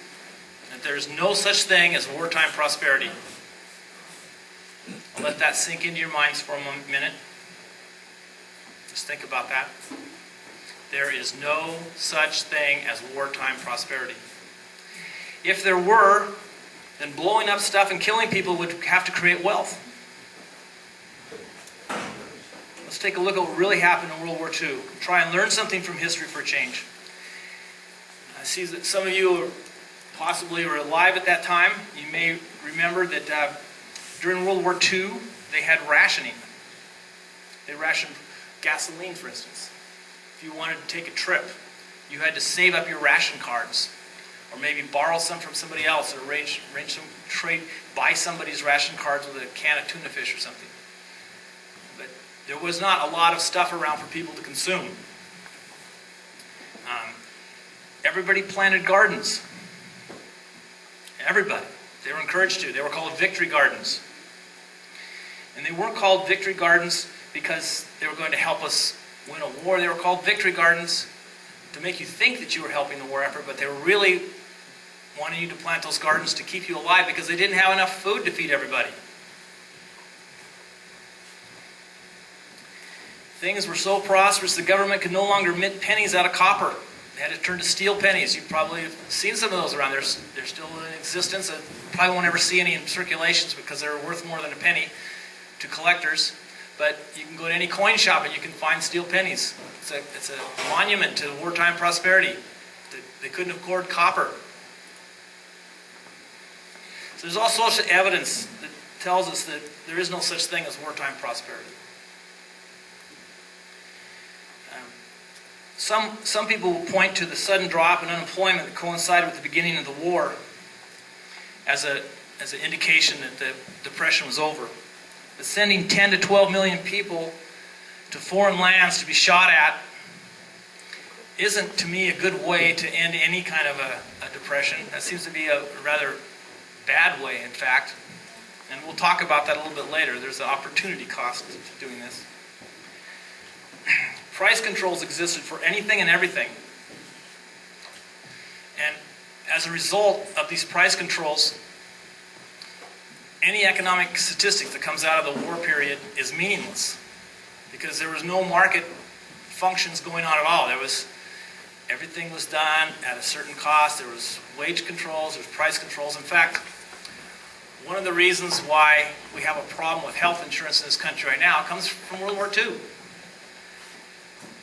Companies that wanted to hire people away or keep people from being hired away from them, they couldn't give them a raise in pay. It was against the law. They would be fined maybe hauled off to jail for being against the war effort. So in order to keep employees that were good employees, they would offer them things like health insurance benefits. And gradually that became very popular with people, so much so that insurance company, people began to neglect their own health care because someone else is going to pay for this. I have health insurance. So we started becoming less and less healthy. That's all a result of World War II. It's still affecting our society today. The Great Depression lasted through the end of the war, ending in 1946. And at the end of the war, economists were really worried that all these soldiers coming home with no jobs would cause all sorts of economic calamities. There's no jobs for them. What are we going to do? How are we going to feed them? They were just so worried. They thought that the end of the world was coming. And what happened was the government stopped spending so much money on war. The government spending dropped by over 50%. As people came home, all the regulations and restrictions on business because of the war effort ended, which freed business to operate more in a free market environment, although it still wasn't totally free, but more so. And so they were able to be more productive. They wanted to expand. They had gone through 17 years without updating their plants. They wanted to modernize it and invest money in production. There was almost no unemployment when all these soldiers came back home. 1946 was the greatest year of economic growth this country has ever seen. Yet you won't see any of that in any news report, and you'd be lucky to hear about it on a college campus because they don't want you to know that when the government stopped spending money, the country was prosperous. Now, there are some people who will prosper during a war. They make ammunition, build bombs, planes, battleships, aircraft carriers, all sorts of things for that. They supply the army with food. They make uniforms, boots, things like that. They used to be known as war profiteers, which was that was kind of one of the biggest insults you could give somebody, is call them a war profiteer, because they're really disgusting people. Today we give them somewhat more legitimate title of industrial military complex, like that's something to be proud of. And I like what Jordan Page calls them, the war machine. Getting rich off the blood of the fighting poor. Companies that make products for the armed services do well during periods of war, hot or cold. During the Cold War, we built so many missiles that we had enough missiles to destroy every living person on the earth 10 or 15 times, and the Russians the same thing. Is that crazy? Think of what all that money could have done, put to any other use.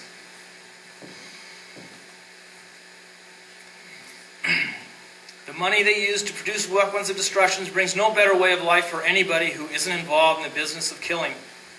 Without us, they would have no funding, and there would be no war. Without them, our lives would be significantly better. And this brings us to the next point. How much does the funding of the war cost you? I'm going to lay out some rough figures here so you can kind of do the math in your head. If some of you have trouble with math, well, I'll have a speech later. Maybe you can get a piece of paper and pencil and write down. But there's approximately 320 million people living in the United States. The current wars cost us somewhere between that $320 billion and $500 billion each year. And it's hard to really get it nailed down because there's a lot of things that are off budget. And by that I mean like the CIA budget. They're involved in these wars. They're doing operations to gain intelligence over there, and they're very much involved in what's going on. Their budget doesn't come under the military budget. There are other things like, they slip a lot of amendments into fund things. They slip these, they put riders on bills to fund parts of the war, so they're costed out into a different department, but they're really funding the war. So it's hard to really figure out exactly how much it is. But let's just say, for the sake of argument, that it's $320 billion, and there's 320 million people in the United States. That's $1,000 for every man, woman, child in this country. roughly about family of four, $4,000 a year, about $330 a month. So if you're a husband and wife with 2 children, it's costing you that much just for the war. And you're probably going to say, wait a minute, my taxes haven't gone up by that much. You got to be wrong. I'm not paying $4,000 extra in taxes. And you would be right, and I would be right. We're both right. And how could that be? Well, politicians a long time ago realized that you were very aware of how much money you pay in taxes. And they know that raising your taxes is a good way to not be elected. George W. Bush proved that. He had the read my lips, no new taxes speeches played back to the voting public time and time and time again in 1992, and Bill Clinton was elected president. And they didn't need that to know that that was a good way to get unelected. So, let's see here, I lost my place. So, and because they're aware of this, the politicians, they begin to borrow money to pay for these wars. They borrow from future generations. Children that haven't even been born yet are going to pay for this war. That is theft of the greatest immoral nature that it can be. Is to borrow money, steal money from somebody who hasn't even been born. Enslave them to a debt that they had no chance to even consent to. So how they do this is they sell bonds. Well, during World War II they called them victory bonds, or liberty bonds, or something. There were war bonds you could buy. And the public, since they couldn't buy very many products, there weren't a lot of products left to buy, they would buy bonds. They were investing in America. There was a lot of patriotic hoopla to participate in this manner. Today, there aren't any people that are willing to buy government bonds because they know that they're worthless. The only person that's willing to buy them is the Federal Reserve. So they just print up more money, buy the bond, and that money is used to finance the war. What that effect is that it causes inflation to start. And if you're not seeing it on your tax bill, you're seeing it at the grocery store. You're seeing it at the gas pump. You're going to start seeing it in a lot of different commodities that you buy. And it's one of the main reasons. Linda earlier talked about jobs leaving this country, manufacturing leaving this country. It's one of the main reasons that manufacturing is leaving this country and going to other places. Because of our inflation, the products that we make in this country are too expensive for the rest of the world to buy. Because they're living on our dollar too. And so that inflation, we're actually cutting our own throats by being in these wars. We're losing everything that we thought we'd wanted to live for, going off and fighting in a foreign land to supposedly defend our freedom. And I'll be happy to explain this more, but I'm going to get just a real brief proof of this. Money is just like any other commodity. It's supply and demand. So when you have more money, there's less demand for it, which means that when you want to buy something, if someone's not really crazy about taking your dollar bill, because, well, it's not just because it costs them more, it's because they know your dollar isn't worth as much as it would have been. And so they want to get more for it. They want to get more for their labor because the farmer wants more for his cows. And the farmer wants more for his cows because the other farmer wants more for his corn. And it's a spiral of increasing costs. It's going to devour this country. There's a great book out. It's called The Death of. It's called When Money Dies, and it's about the hyperinflation in Germany prior to World War II. And I would recommend that you can pick that book up and read it or share it with somebody. Maybe it might be in your library here. That you get it and read it. It's very sobering. It was written in the 70s when we were having some minor inflation compared to what's coming down the road today, in the near future, very near future. Could even be this year, I don't know. But I'd recommend you read that. Inflation is a real problem. Okay, so politicians like to have this inflation more than raising taxes because they can blame the rising prices on greedy grocers, greedy farmers, greedy oil companies. They recognize people that provide goods and services that you need to get along in your life. These people aren't people that need to be demonized. It's the people that are causing everything to go up in price, or the people that are printing the money. Because if you really look at things logically, with advances in productivity that are just common to mankind, I mean, we're creative people. You think of better ways to do things, more efficient ways to do things. Prices in a free economy tend to always go down. The only thing that makes them go up is if they become scarce. So, if we really understood this, we would know that the rising prices are due to government, and we would be demonizing them instead of the people that are actually producing things that are keeping our economy going. In economics, there's also a concept known as opportunity cost. And you may not be familiar with this term, opportunity cost. It's kind of a jargon of economics, but it's a really important concept, so I want to describe kind of what it is. When a person makes a decision to act in a certain manner, he's doing so for his own benefit. I mean, you don't just say, well, I'm going to do this. You think about it for a minute. Well, maybe some people do, but most people, they think about it for a minute before they do it. So someone calls you up, you want to go to a movie, he says, oh yeah, I do. Oh, wait a minute, I can't. I have to do this instead. I have a speech to give in Butte Falls tomorrow. Or whatever. But that's an opportunity cost. If I were to go to a movie, then my speech wouldn't be very good the next day. And I think that I wanted my speech to be good, so I wouldn't go to a movie. So because that would be my opportunity cost that I'd have to pay. Another example of this is, let's say a young person decides to attend college. There are obvious costs, such as living expenses and tuition, and there's no income coming in, so oftentimes they have to borrow money. Those are obvious costs, but there are also opportunity costs. And these opportunity costs is, what could that person have earned? What could he have learned? What businesses could he have started if he had used those 4 or 5 years working, starting a job, learning a trade, doing something else, and not going to college?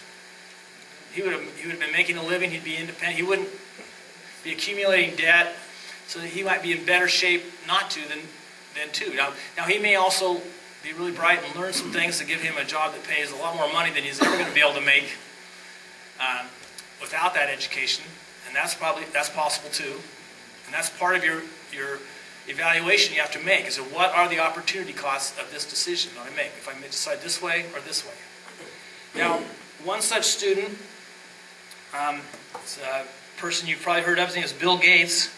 I don't know if any of you know this or not, he dropped out of college before he graduated because he felt that the opportunity cost of continuing on to get a diploma, which he would have received no problem, but the opportunity costs were far too great for him to continue on. Today, those opportunity costs are known as Microsoft. So what are the opportunity costs for war? Now, of course, we have obvious costs that are involved with war. They're like ammunition and bombs and planes and all that stuff.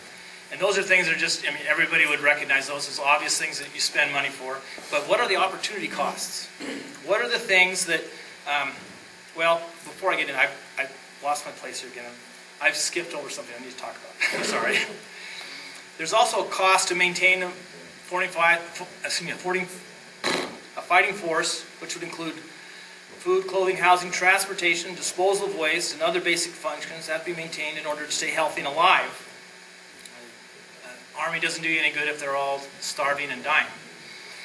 And there are also payroll functions, accounting, bookkeeping, health records, military records which are kept. And as we continue, the costs become not so obvious, as in the cost of air conditioning of the living quarters of servicemen in the Middle East, which exceeds the entire budget for NASA.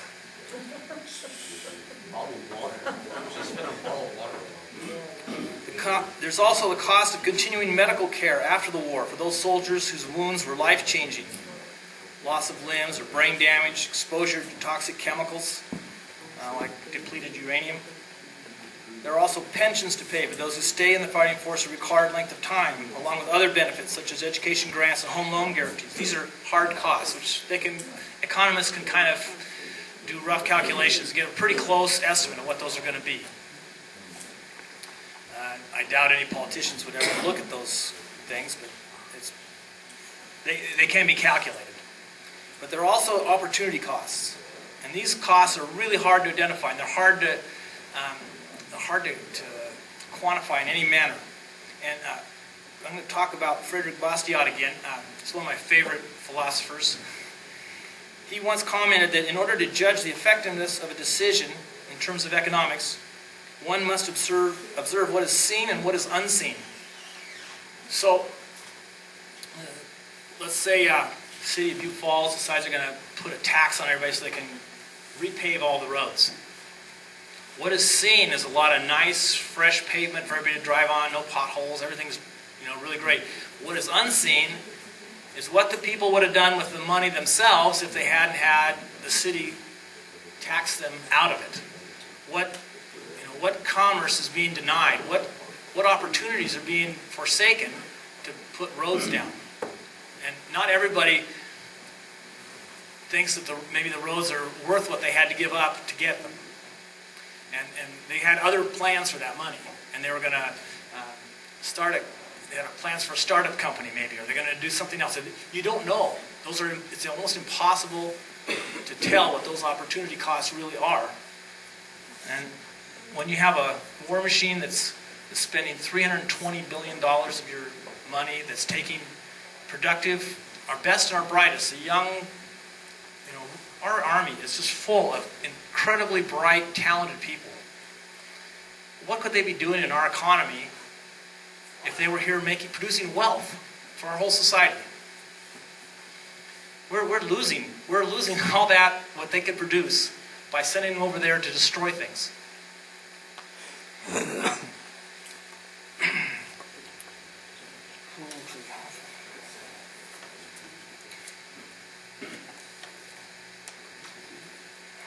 Opportunity costs also include the training experience that goes with being in the military. I have met with people who swear that their time spent in whichever branch of the military they served was the best thing that ever happened to them, and I honestly believe that can be true in many cases. A lot of people receive training that enables them to enter into a career which makes them very productive people in society. So I'm not totally against war. I think we need to have defense, national defense. We need to have protect our borders and those types of things. We're a nation, and there's certain things that you have to do to protect that status. My wife is from a nation that didn't do those things to protect their status, and 3 other nations got together and decided they would just divide it up into 3 parts, and in the late 18th century, the country of Poland vanished off the map. It was partitioned out of existence. They didn't have any say in it. They just said, well, we're the new rulers here. And so they didn't have an army. They didn't have really strengthened borders, because they didn't think that their neighbors could be that mean or that evil, but they were. So I'm not against armies. I'm against wars that shouldn't be fought. And wars in the Middle East shouldn't be fought. Anyway, for these people that are trained, the opportunity cost for them seem to be lower than to those who return to our society with drug addictions, post-traumatic stress disorders, missing limbs, or exposures to spent depleted uranium ammunition.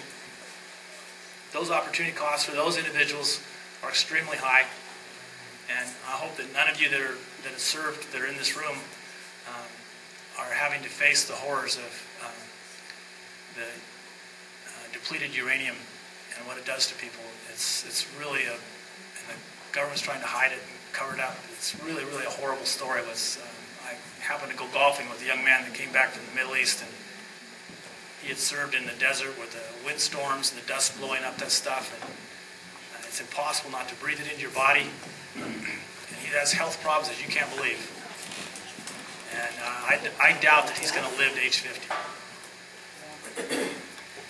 Opportunity costs also include resources used to fight a war that could otherwise be used to produce wealth instead of destroying wealth. There's also real cost involved with the loss of freedom, which always seems to accompany a war. A few years ago, an economic think tank in the country of Bulgaria, if you can believe it, Former communist country has a free market economic think tank. It's incredible. They did a study where they monitored the cost of government, or how much government costs the citizens of of each nation, as opposed to the economic functions of that country. So the more their spending was in terms of GDP, percentage of GDP, how that affected their productivity, their economic stability, and whatever.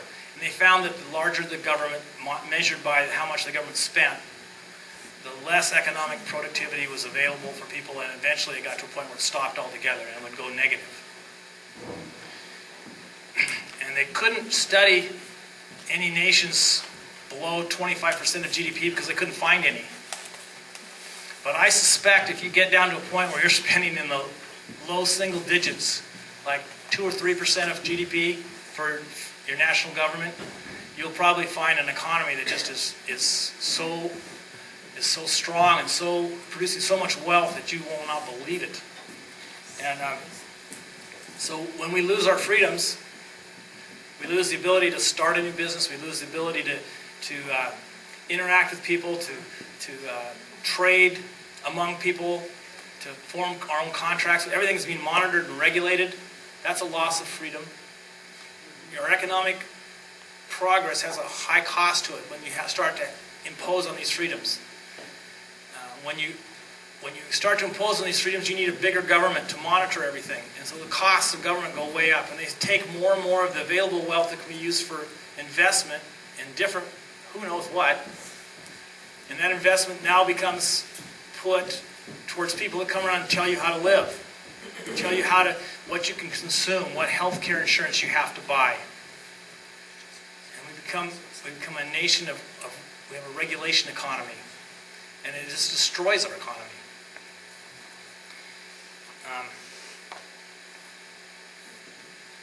Okay, so, okay. Well, I'm going to skip a little bit of this here. Perhaps the most significant opportunity cost we are now facing is the loss of manufacturing jobs to overseas competition. I touched on this a little bit earlier. This is being caused mainly from the inflation we are currently going through and having gone through since Gulf War I. Now, this started in the late 1980s, when Gulf War I started. This inflation makes goods produced in the U.S. more expensive to foreign trade partners and to domestic consumers alike. Foreign manufacturers not having wars to support gain a huge competitive advantage from the situation. American companies, not wishing to be put out of business, move their operations to other lands, and the wealth production that goes along with the manufacturing from those operations goes with them. So this is a really significant opportunity cost. And it didn't start with just the present wars we're involved in now. It started 30, 40 years ago. There was a brief period of prosperity at the end of the Cold War. Very brief.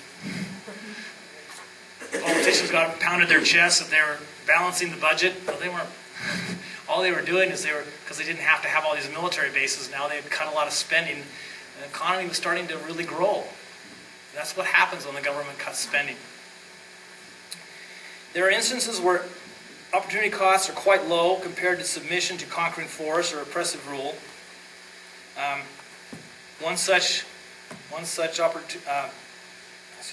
instance was the opportunity cost from our own revolution to free ourselves from the British.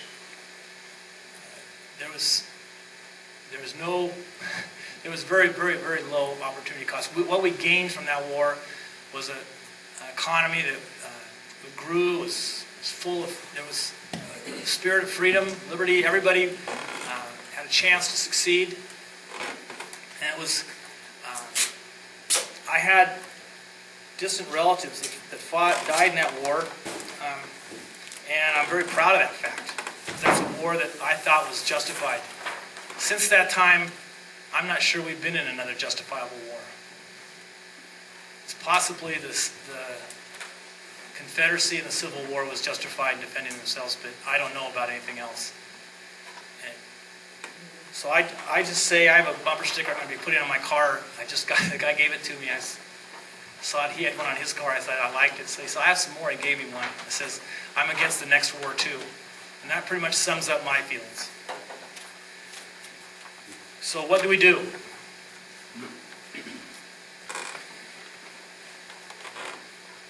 I don't know what other course others may take, but for me, I just say no to war and all those who support it.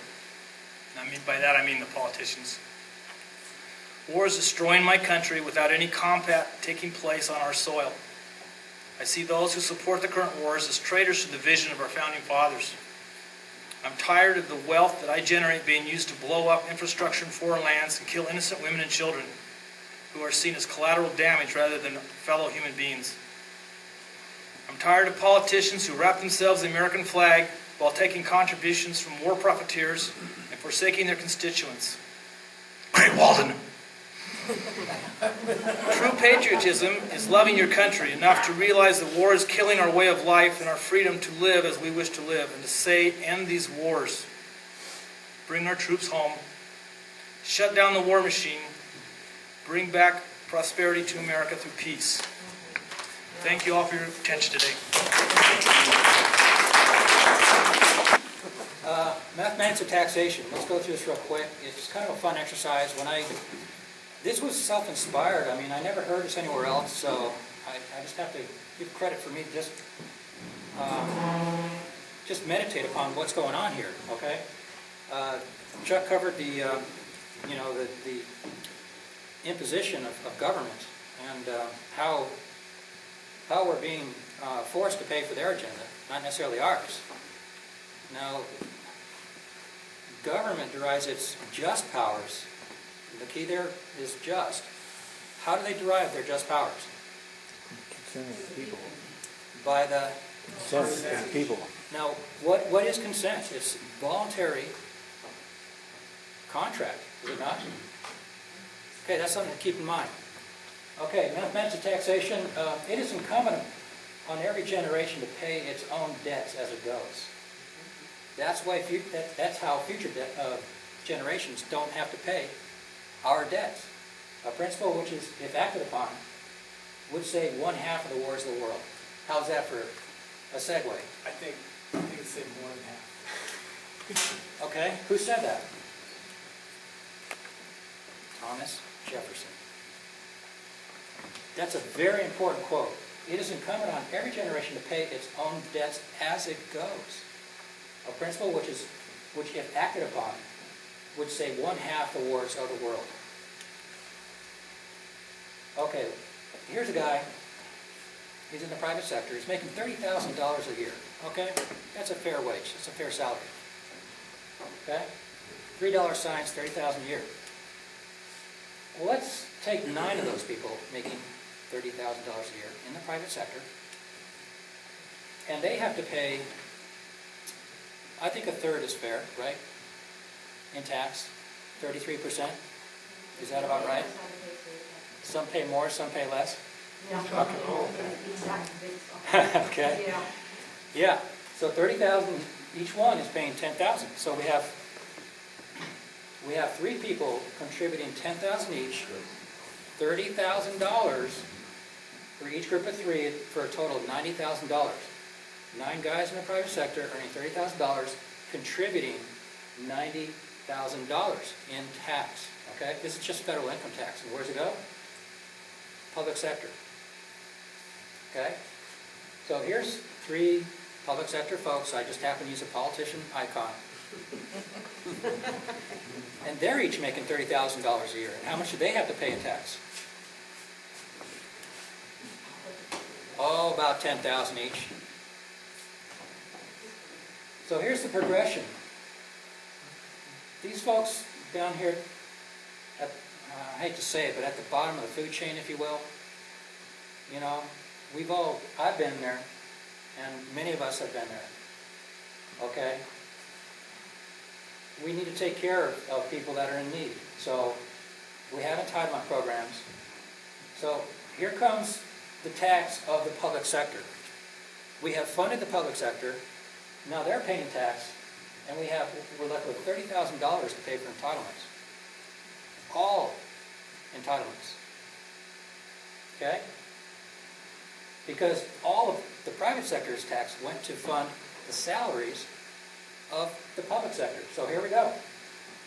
Where does that money come from? If we're going to fund entitlements, let me back up. Okay, private sector paying their tax to fund the public sector, who then pays tax to pay for the entitlements. This is a very simplified model. But where does that money come from? Currency and circulation. I'm leading into the resource-based economy.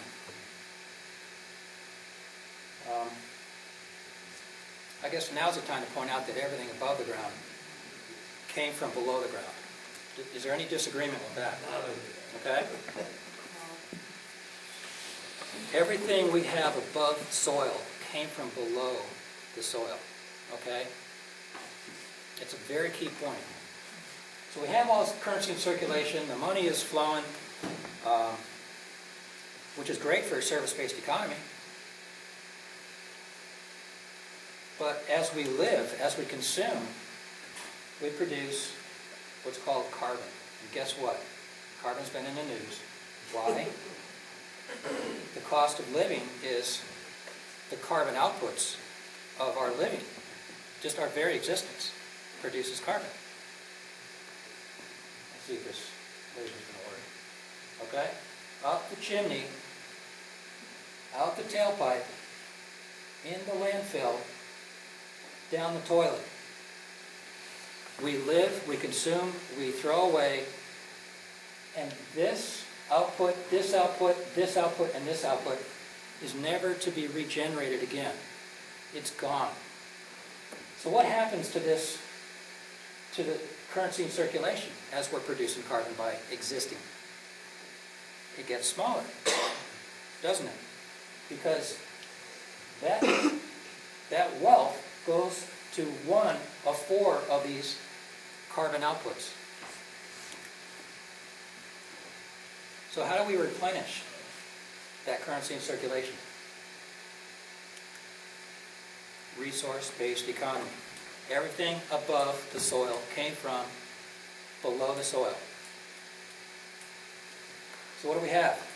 Natural resource jobs, lumberjacks, fisher persons,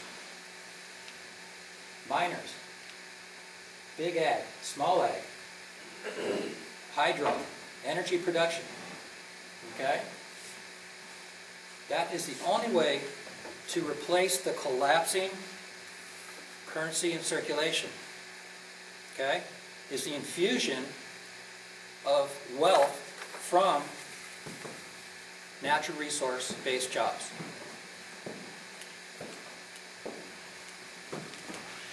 Speaking of the birthday boy, I say the earth belongs to each of these generations during its course, fully and in its own right. The second generation receives a clear of the debts and encumbrances of the first, the third of the second, and so on. In other words, we are to bequeath this earth as stewards of this earth to the next generation.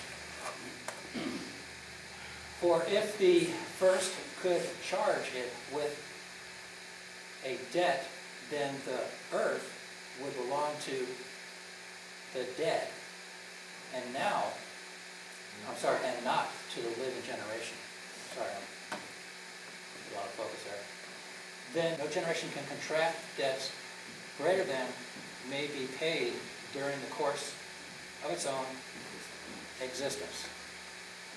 Very key. I wish our 10th Amendment gals were here, because they were focused on acting as liaison between the private sector and the public sector. This is very key. We're seeing a lot of public-private partnerships that are going the way of the public sector. Currency needs a manufacturing economy. What is manufacturing? The production of raw materials. Where do the raw materials come from? Below the surface of the earth. Question? Well, I was just making a comment. I spent a lot of time in the mountains, and I've noticed in the past 4 or 5 years that all the logging sites are only around our natural large springs. When I logged 20 years ago, you couldn't, if there was a spring, you couldn't log near it. You had to cut your trees and pull a cable down to it and bolt so you didn't damage the springs. I've taken pictures of all the springs they killed. They just go in and they swap the springs. A quarter mile on both sides of the spring, they'll clear cut. And on several of the big ones towards trail, they've just burned the wood. They haven't even hauled it off. They've just logged it, stacked it up, and burned it. And that's going to kill our mountains for 20 years, if it does come back at all. That's an example of the public sector of essentially doing exactly the wrong thing. Yeah. If it was left to the private sector, don't you think there'd be an incentive for the private sector to do the right thing? You have to realize that all this belongs to large corporations now. It's not small logging anymore. Right. Well, it's not just corporations. The corporations lobby for access to those resources, and they come in and just take all they can and leave it. Yeah. And go off to the next patch of land and destroy it. Yeah. And they don't live here. Yes, we live here, and our children are going to be here, hopefully. We want to make it a better place for them. By the way, I was just admiring the pictures up on the walls here. If you folks have a chance to look at them, tremendous history here in Butte Falls about logging.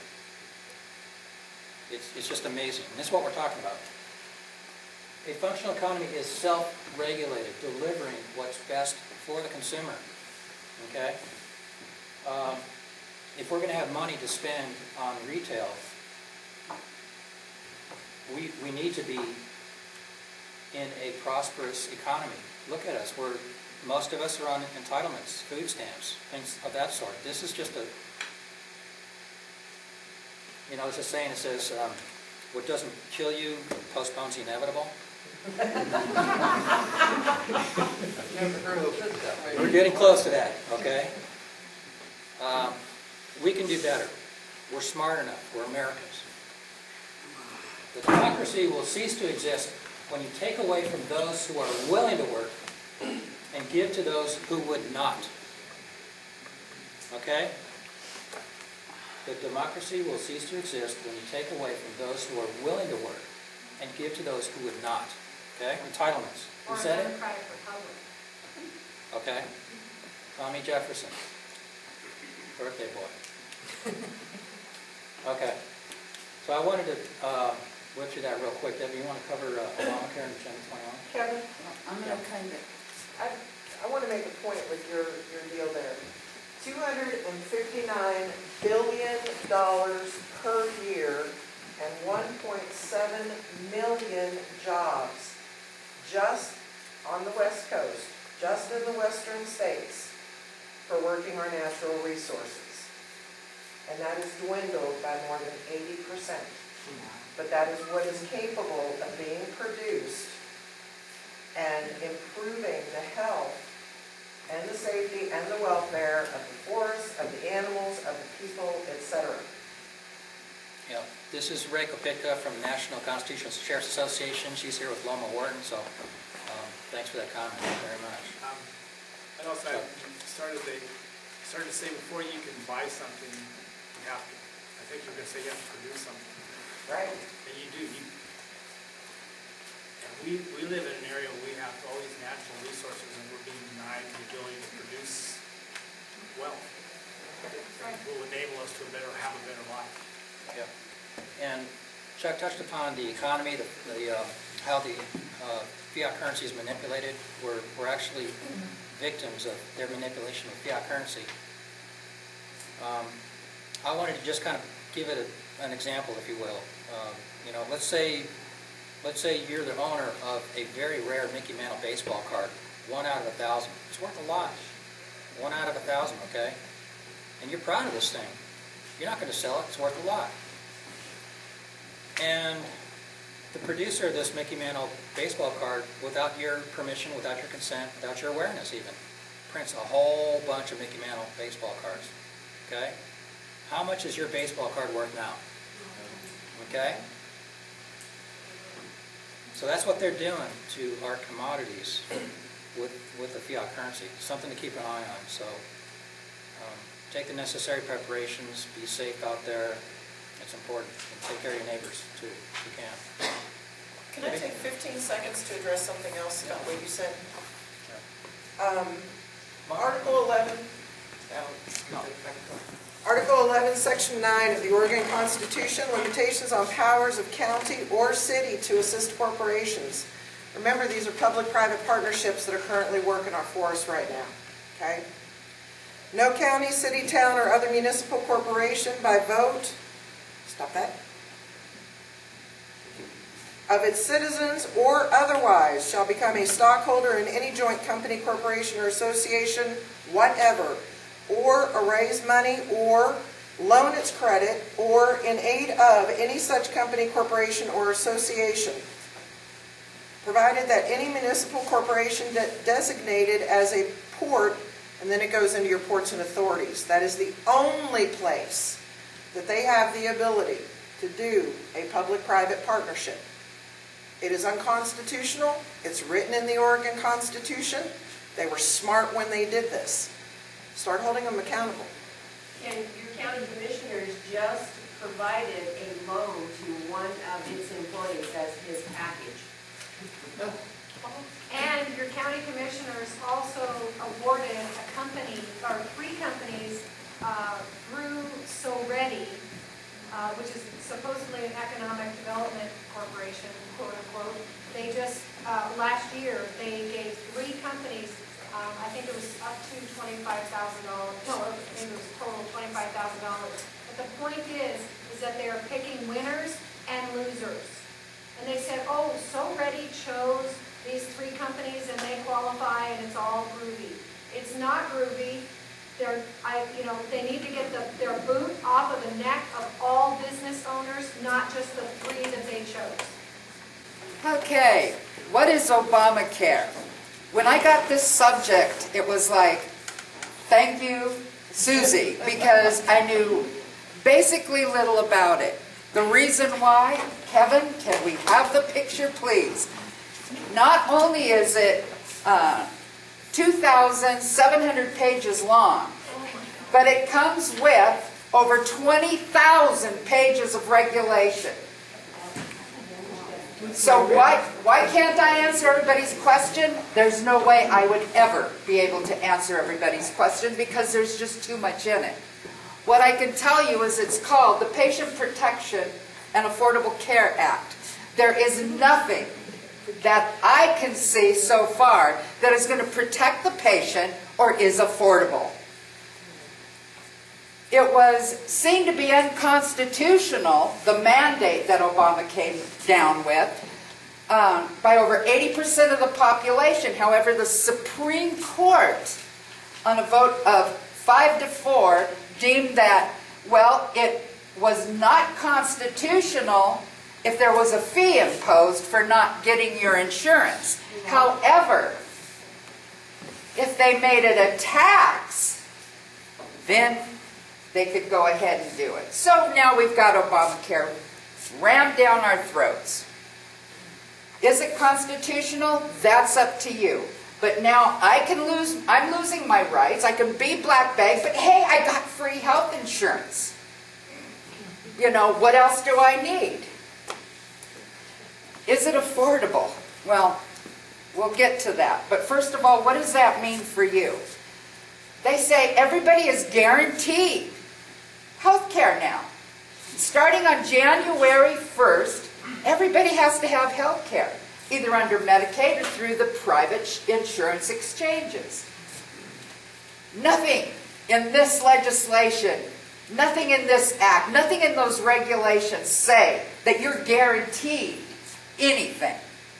As a matter of fact, just because you're on a list of 100 people, you're the 100th person that is supposed to get that MRI, that doesn't guarantee that somebody else isn't going to come in and take your spot. Okay? That doesn't mean that you're going to have a better doctor-patient relationship, because when the demand goes up, if the available care doesn't go up, what have you got? You got more people out there looking for services and not enough services available.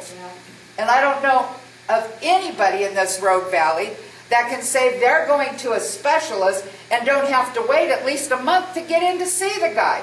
And some ways, well, sometimes, I know my husband had to wait almost 90 days to get into the cancer center, the oncology center, just to get a bone marrow biopsy. So demand goes up. If the available care in this area doesn't go up, where are you guaranteed anything? Not only that, but what does it mean to the doctor? Doctors don't like it. Some may, but a lot of them don't. And why? Because they are now having to consider the third payer. Who's paying for it? They're not concerned with their Hippocratic oath anymore, because they're having to come in and see people considering who's paying the bill. They have certain protocols and certain regulations that they have to follow before they can treat you the way they deem appropriate, which oftentimes isn't what they actually would do without that regulation and protocol. So you have a situation where, yeah, you got your free health care, but good luck getting good health care.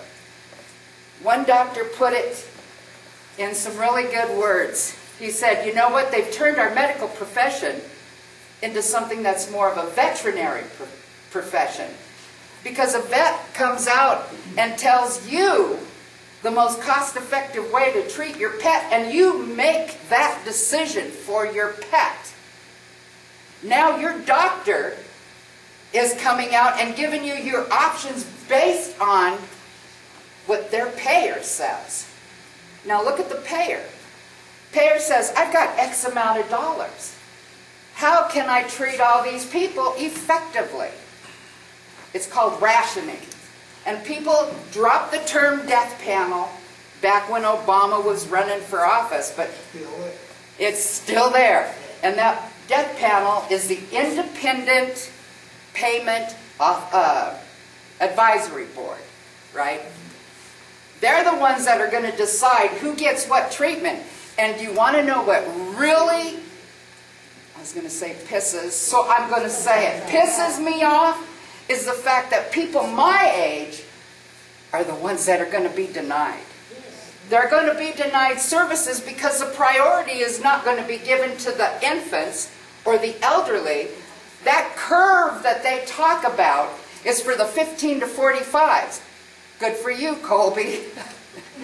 You know, good for you, Jamie. You're not 45 yet, are you? Oh, you are? Okay. So, you know, I was getting pretty riled up while I was trying to research all this.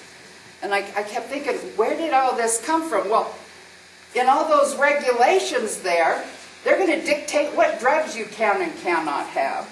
That's your pharmaceutical corporations that are in there lobbying. I mean, they're exchanging places between the pharmaceutical companies and our government, for crying out loud. And then you have other organizations that come in and say, Doctors for America, sounds really good. Love Obamacare. Doesn't our government have its own private insurance that they're set other than the public? The government employees? Oh yeah, they're exempt from Obamacare. And that is what I was going to talk about later, because so is Walmart, and so is McDonald's. And a list of over 200 other companies are exempt from Obamacare. Who decided it was exempt? Well, the administration does. Doctors for America, I seen them being interviewed, and they came up and they said, okay, well, Obamacare is good for the country because we're going to concentrate on preventative care. And I remember somebody in the said, well, what if you don't want preventative care? And they said, well, that's where it's at now, and that's what you've got to have. Okay, you got to have it. Who said? Well, the government protects you. They need to protect you more. I want out of the protection. I want them to take their protection and go someplace else. You have a list of representatives down there on a little sheet of paper. People need to contact those representatives because I'll tell you right now, Oregon's in the thick of it. Not only that, but they've expanded their Medicaid program, okay? And with a $2 billion hole in their Medicaid program, they decided, okay, we're going to expand our Medicaid because the administration is going to give us $1.9 billion. So they took the money and they're going to expand their Medicaid services. But it came with a little hitch. Oregon cannot grow Medicaid as much as the rest of the country. They have to come in 2% below the rest of their country on their Medicaid program. Okay, what's going to happen when all these people they don't know about start flowing into that office getting that Medicaid for their health care on the first? How can they know for sure that they're going to be able to stay 2% under? Well, our Governor Kitsy used to be an ER doctor. And he says he can do it. Well, good for him, because in every other place where they've done anything similar to this, ER visits have gone up, not down. There hasn't been care available. It's historical. People can see it. Go look at it. You know, there are models. But our governor now, Kitsy, wants us to be a model for the rest of the country on our Medicaid program and insurance. Who's going to sign you up for these? Well, starting in October, you're going to get a navigator. They're hiring navigators now to show you how to pick your insurance, which ones you want. Well, these navigators are not people that have taken any oath or are not going to protect your privacy. And I know the state of California has asked for over 21,000 of them at anywhere between $20 and $40 an hour. I don't know how many Oregon's going to have because Kitsy putting them all together differently. But I will tell you that those people have not got a security clearance, and you're going to give them your bank account, you're going to tell them what your work history is, you're going to give them all the information about your medical records. They're going to walk away with everything about you, and you're going to be put into a database. As far as I know in those regulations, some people have told me whether or not you own one is going to be one of the questions that you're asked in there. We also want to know if you own gold. Just say no. Is that what you said? Just say no? Wow. Tell them what they want to hear. All these defiant people. If you don't comply, you're fined, right? Yes. And also, I'm sure there's other things in there. But see, that's the to thing, certain places is that, you can be is voted this out. really, Karen, concern for your health? No. I'll tell you why. Because it's another hidden tax and spend and expansion of government. When you add all these navigators, Susie told me about the navigators. I'm an insurance agent, and actually I am getting out of business. I've gone back to school because I saw it happening as of January 1st. Everyone's premiums went up. There's no one going to buy from me because we just raised your premiums. I mean, seniors can't afford it. However, these navigators that they're hiring like me, guys, I studied for months to get my license to sell health insurance, where I also had to learn HIPAA rules. How to protect your health information. These navigators are not required to take that. Because they don't care about that. No. They don't even know how to explain your plan to you. They just sign you up. Well, as of right now, if you do not have insurance in 2014, a family is going to be fined $285, which is a hell of a lot cheaper than actually buying insurance. However, in 2015, it goes up to $975 or 2% of your income, and in 2016, it rises $2,085 for family.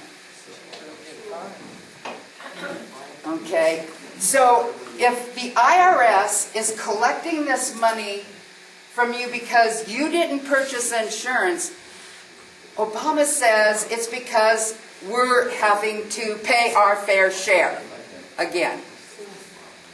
Where's that money going to go? Do you think it's going to go into health care? It's going to go the same place my Social Security payments went for 50 years of life, you know. It's going to go to the government, and they're going to allocate it and spend it where they want to. So is this a program that's going to just give them more money? I think that's what we're looking at. I don't believe that they care, because with the way they've got it set up, we're not going to have good care to begin with. Insurance companies, a lot of them are getting out. A lot of the bigger ones have decided that they're not even going to sell health insurance anymore. Why? Because insurance has an economic responsibility to assess risk. Okay, well, you can no longer discriminate if somebody has a pre-existing condition. So that's saying, this guy, it's like we're driving, my car insurance. He's got 3 DUIs. I have a clean record, but we're going to pay the same for insurance. It doesn't matter what the risk is anymore, and that's not insurance, that's a benefits package with a cost tag. That's, who knows what it's going to end up being. Is it a choice? Is there a choice? No. Why? Because the government is going to tell you what you need to have, where you need to get it, and how much it's going to cost you. So that is not a choice. It's going to tell you, the doctors, how they have to provide your health care. It's going to tell you what's going to happen if you don't do what they say. That's a mandate. And how any court could have deemed that to be constitutional is still beyond me. I want you to know that the IRS proudly announces that the Department of Health and Human Services has the authority to designate additional types of coverage as minimum essential coverage. That's right on the IRS. Now, what is the IRS doing talking about what coverage we have to have? Not only that, but if you're lucky enough to be able to afford, out of the 4 packages, the premium one, you're going to pay a 43% excise tax for that premium health care. That you're not going to get. That you're not going to get. Obamacare is already over budget. They haven't even started implementing it yet. They expect to spend by the end of this year $4.4 billion. That's up from $2 billion. Who's going to pay that? We are. Period. So what are the states doing? Some states are nullifying it. We're not lucky enough to have it nullified here in Oregon because all of our representatives are on board with it.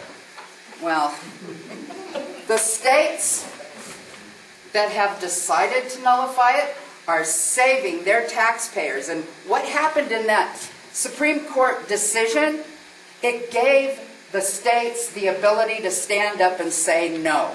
And when that happened, you've got Texas and I think 34 other states that have not committed to it. They're not setting up the insurance exchanges. And Obama's going to have to go in there and do that himself. So that's another expense he didn't expect to have. So it's going to go up even more because the state said we're not participating. So the Fed said, okay, we're going to set up those exchanges for you. Okay, more hidden costs. But what those states that stood up for their people did was it saved them the excessive taxation. Now just a little bit about our Oregon. He took the $109 billion over 5 years. He is putting together his own health reform ideas, and it's going to divide the state into 15 different regions. It's all about making sure that people don't use emergency rooms. for what they should see their doctors for. It's all about preventive services.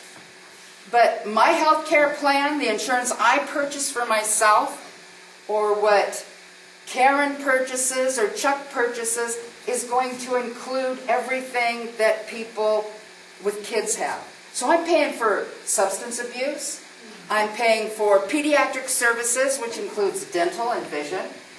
I'm paying for that person that decided, okay, well, I'm not sick, I'm going to pay the fine, okay, every year. But okay, now they just told me that I have diabetes, so I'm going to run down and get my insurance today so that I'm covered. And as soon as I find out, well, I can control it by diet, I'm going to drop that insurance again. We're picking up the tab for it. Our politicians aren't speaking up for us. Everybody that says it's a great idea, the only thing I've heard that from is from people that aren't informed about what's really happening, and from the politicians that are voting it in. Are they getting all the lobbying going on with the pharmaceutical companies? I know that medical device companies aren't very happy because they're putting a 2.5 tax on them now too. Don't know yet for sure. If Obama believes that what he's doing is the right thing, why does he need to take these extravagant vacations if we're all in covered? We're peons. Yeah. And besides that is, we do allow it. When was the last time that people got together and spoke out about it? You've got a group here, you've got a group there, you've got a radio show, you've got a lot of people that are really caring and out there fighting it, but you don't have the voices. This room should be packed today, I'm sorry, because the pear blossom to me is not as important as my individual liberty. Amen. And my ability just to live the way I want to. Amen. So, you know, pear blossom, prom, yeah, we can get into that. But I know Mariah got here after she left. She left the pear blossom and she got here today. Thank you, Mariah. You're welcome. Yes, Linda. Yep. I wanted to say that, you know, I've been thinking about this too, because people, irregardless of what ideological camp they're in, speak only to their own, and they become isolated. There's no cross-pollination, and so therefore, the best that ever happens is, you know, them fighting each other and nullifying each other out. One of the things that I've been trying to work on is this transpartisan idea of bringing people together. Like I brought together the people for the National Defense Authorization Act with the unlimited detention. Went and got Occupy Ashland, which was kind of to the leftish, you know. Went and got Wake Up America, that was Rogue River, you know, right.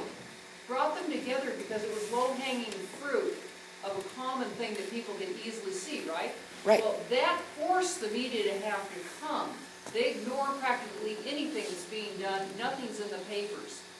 But when you find a common ground issue and you bring both groups together, it does something really important. It brings issues into the spotlight of the public. Second, it allows people to feel like something's actually getting accomplished. And third, you make contacts with people you wouldn't normally be interacting with. Ideas get transferred, and you see the problems, but then people start synergistically working together for the solution, and that's what I would Well, offer. hopefully everybody in this room is going to be able to take something to their neighbors and said, shame on you.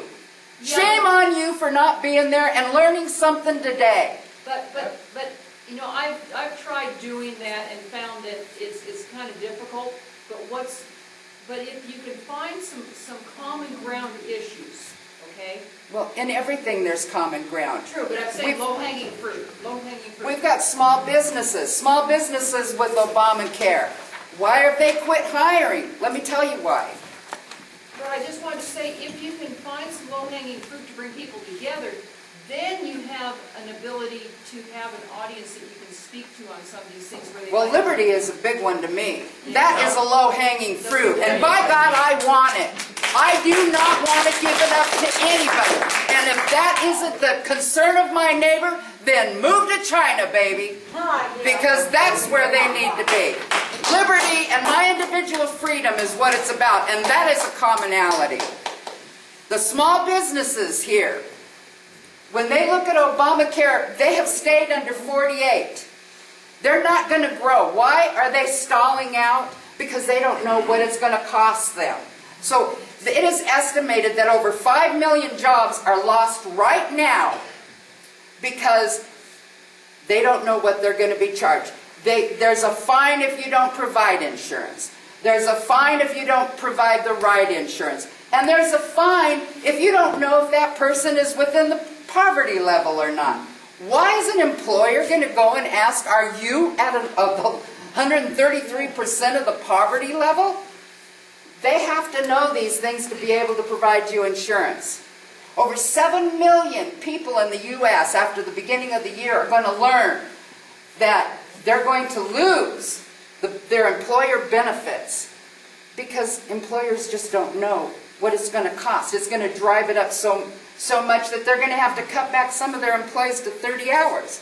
Okay, so now your wage has gone down, but you still have to buy your own insurance. Just because your employer isn't buying it for you doesn't mean that you're still not required to have it.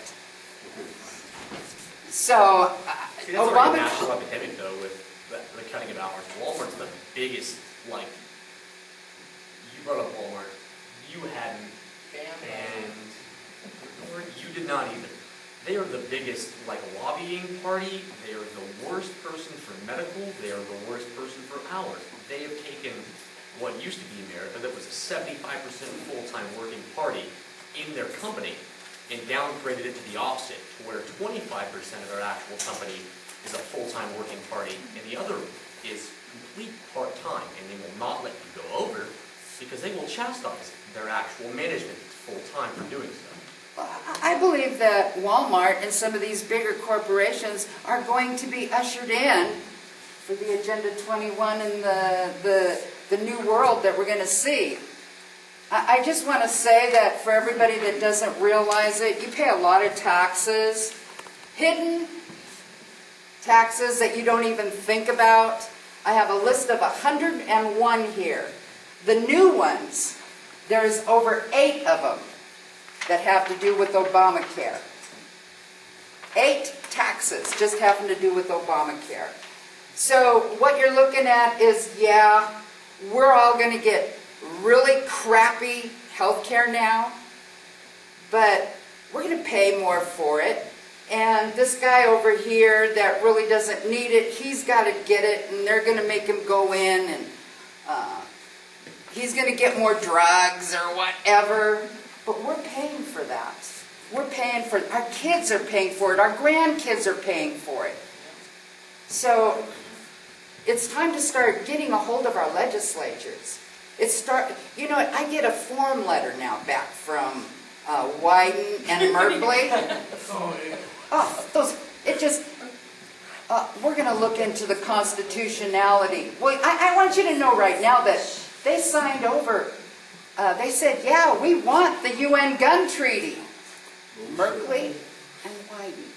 So why aren't people pounding down their doors? Why aren't they burning up their phone lines? Why aren't they saying this is our America and we want it back?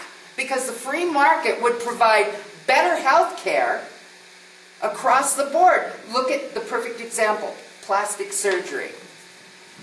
Plastic surgery isn't covered by a lot of Medicaid and Medicare. I can't go get my chin up, okay?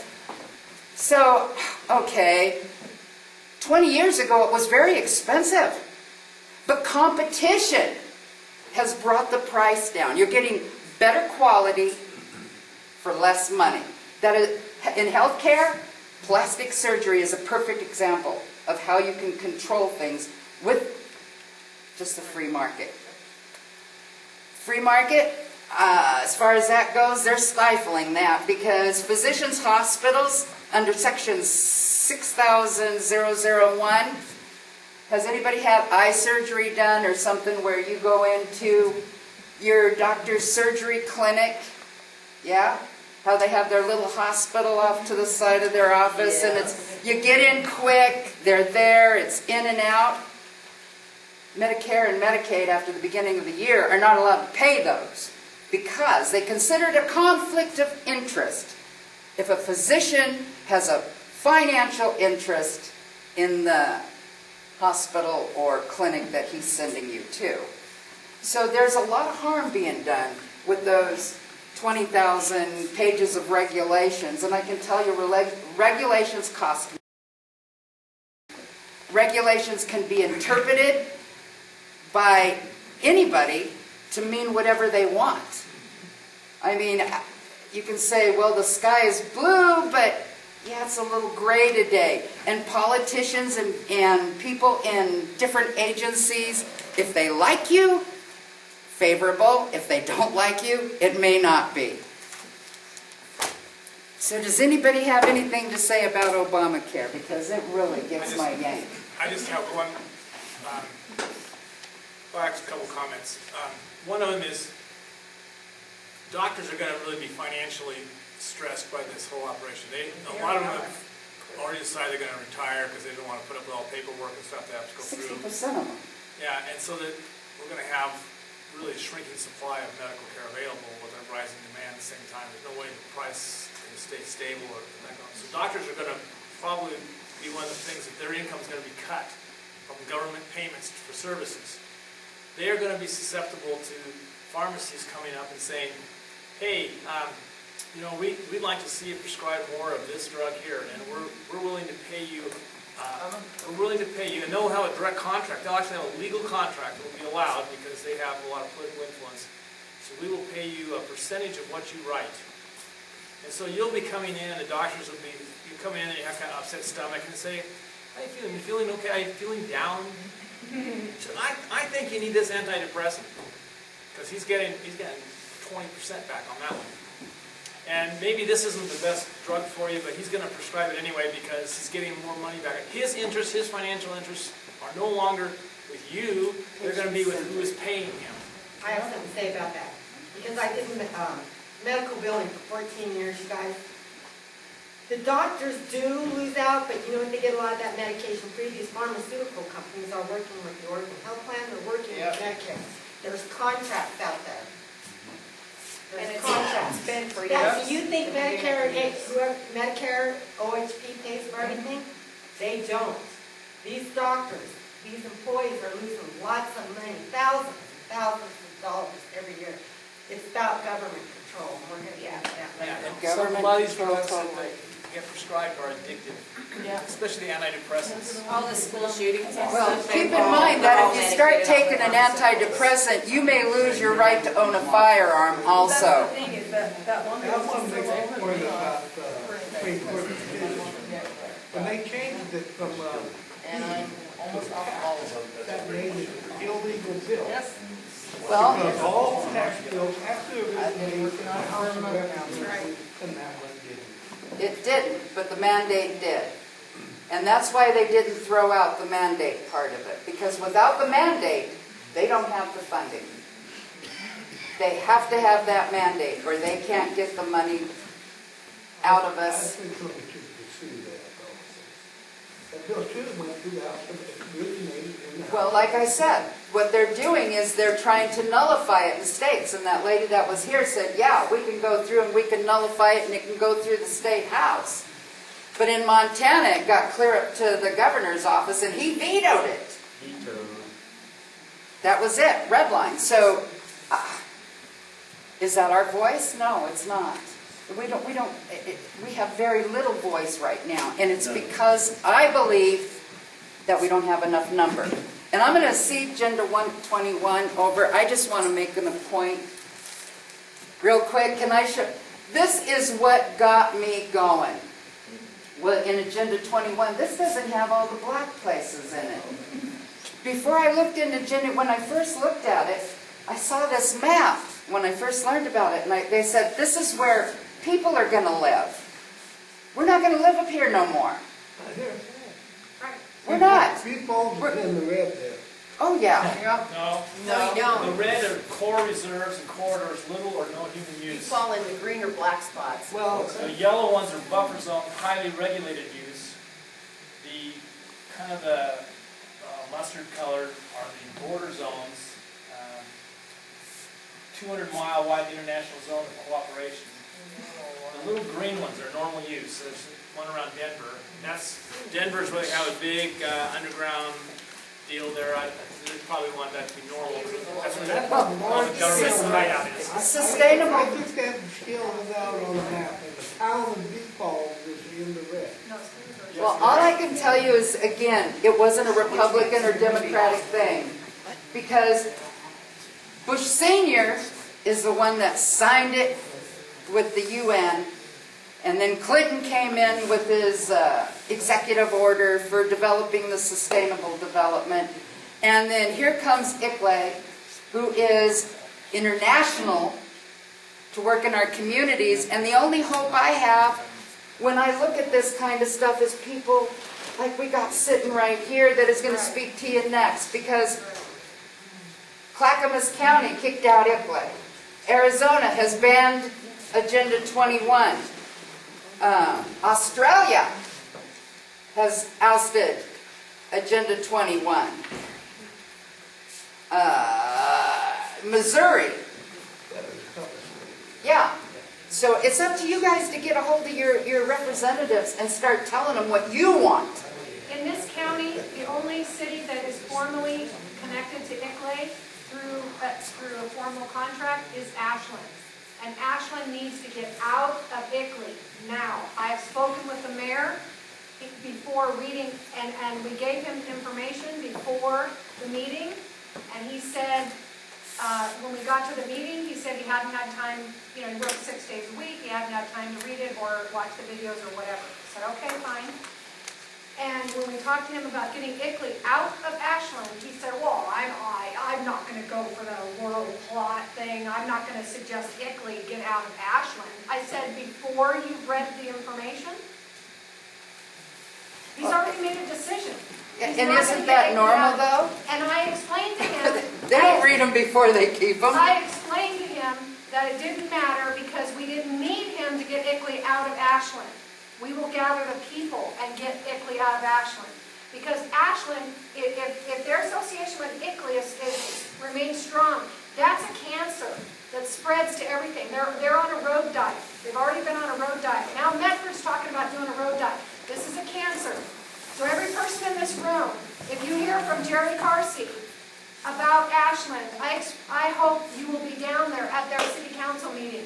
Even if you don't live in Ashland, it doesn't matter. That's a cancer. Yeah, we got it in Not Portland. Ashland, just their association. Who's Jerry Carsey? And with that, because of time, I'm going to turn it over to Loma. Let's go, Loma. Let's go, Loma. The International Council for Local Initiatives, Environmental Local Initiatives. But they've changed the name from Icle to now Local Governments.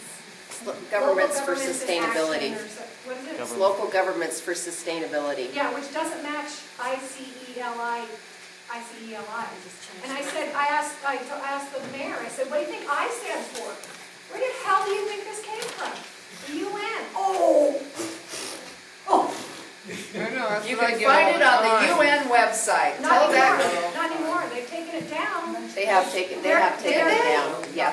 But it could be tracked. They're disassociating. He said, no, that's just a local government group. We're just all working together. It's all warm and fuzzy. Yeah, he has no idea.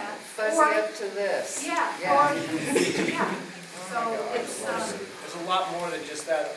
There's a lot of non-government organizations that are affiliated with the UN that are working towards this Agenda 21 project. And our Icle schools. is in every community, even if Ashland's the only one who formally is contracted. But Icle exists in every one of your communities through your planning, everything else. I assure you. Yeah. Well, first off, I would like to introduce myself. I'm Loma Wharton. I'm a co-chair of Liberators11.org. I'm also one of the managing members for National Constitutional Sheriff's Association. This is my cohort in crime, Ray Kapitka. She is also was a member of Liberators, but because of National Constitutional Sheriff's Association, she's had to bow out, where I've stayed with Liberators11.org. I'm a hairdresser, I'm a researcher, and I'm here today as a challenge because I took a challenge on with my Battle of the Bulge World War II father. I got tired of listening to him tell me how bad my government was, so I challenged him. And the day that I challenged him, I says, Daddy, I'm going to prove you wrong, so tell me where to start. And I will never forget the smile on that man's face. And he must rest in peace today, because not only did I prove him right, I proved him absolutely right. And for the last 17 years, it has been my goal to educate as many people as possible as to what is really going on. So you're kind of getting 2 for 1 today. Ray and I decided we wanted to talk a lot about what's going on, what we saw coming up through your valley, coming up alongside your roads. You guys in this county, I'm telling you, are one wildfire away from bankruptcy. You have 300 feet on each side of your road coming into Butte Falls that, for the health, safety, and welfare of you right here, your county commissioners have the authority to go in and log and clean that 300 feet on back of each side. They have the authority to contract that out, and let me tell you what else there is. From that 300 feet back, 1.5 miles, how much logging and cleaning is that? How much income will that bring back to Butte County? And that's what we're going to share with you today. First off, I'm sorry I have to make a correction. Please forgive me, I don't mean to insult you in any way, but we are not a democracy. We are a guaranteed Republican-informed country, and what that means is those that follow the rules. Where's your book? In the back? Those that follow the rules come from those that make the rules. In other words, our legislators are supposed to follow the rules of the Constitution. The only reason Agenda 21 is here, the only reason that drunk driving laws are here, the only reason that we are in an economic slump is because we have been volunteered into the authority of the federal government by our legislators from the state up to the county. And the next reason is because you have not stood up and made your voices heard and said, I've had enough. So, please forgive me, we're not a democracy. Are we a democratic republic? No. Democracy, let me We tell are you a what limited constitutional republic, Yep. period. That's all What- we've ever been. What a democracy is 4 wolves and 1 sheep deciding what's for dinner. I don't have the authority to tell you what to do. You don't have the authority to tell me what to do. Together, you or I don't have the authority to tell anybody else in this room what to do. But if we have guns, what do we have? Or if we have a bat, what can we do? So if I can give you no more authority than I can give myself, how can we give our government any more authority? When we're the creators of it. When we're the creators of the government. I believe in that sovereignty thing too. That's what I was talking about before. Right. It's what we were talking about earlier about language. You know, democracy has been a word that has been tossed out there so much that people have become immune to it, basically. And what we have to do is get back to the proper language in order to have the proper understanding of what it is that we are facing. Because we're in a Marxist, fascist oligarchy right now, heading very quickly to a straight communist, regime. So what is this? Oh, hello, that's Constitutional Sheriffs. What is Agenda 21? Can anybody in here, how many of you have heard of Agenda 21? Okay. Do you know what the comprehensive plan is? I'm going to give you some words here now that you can understand, because Agenda 21 was an awesome agenda. I've read it. If you read the agenda, it's the perfect world. It's just been bastardized. So, how many know what your comprehensive plan is? Comprehensive plan is the plan that the counties are running through their zoning and their planning.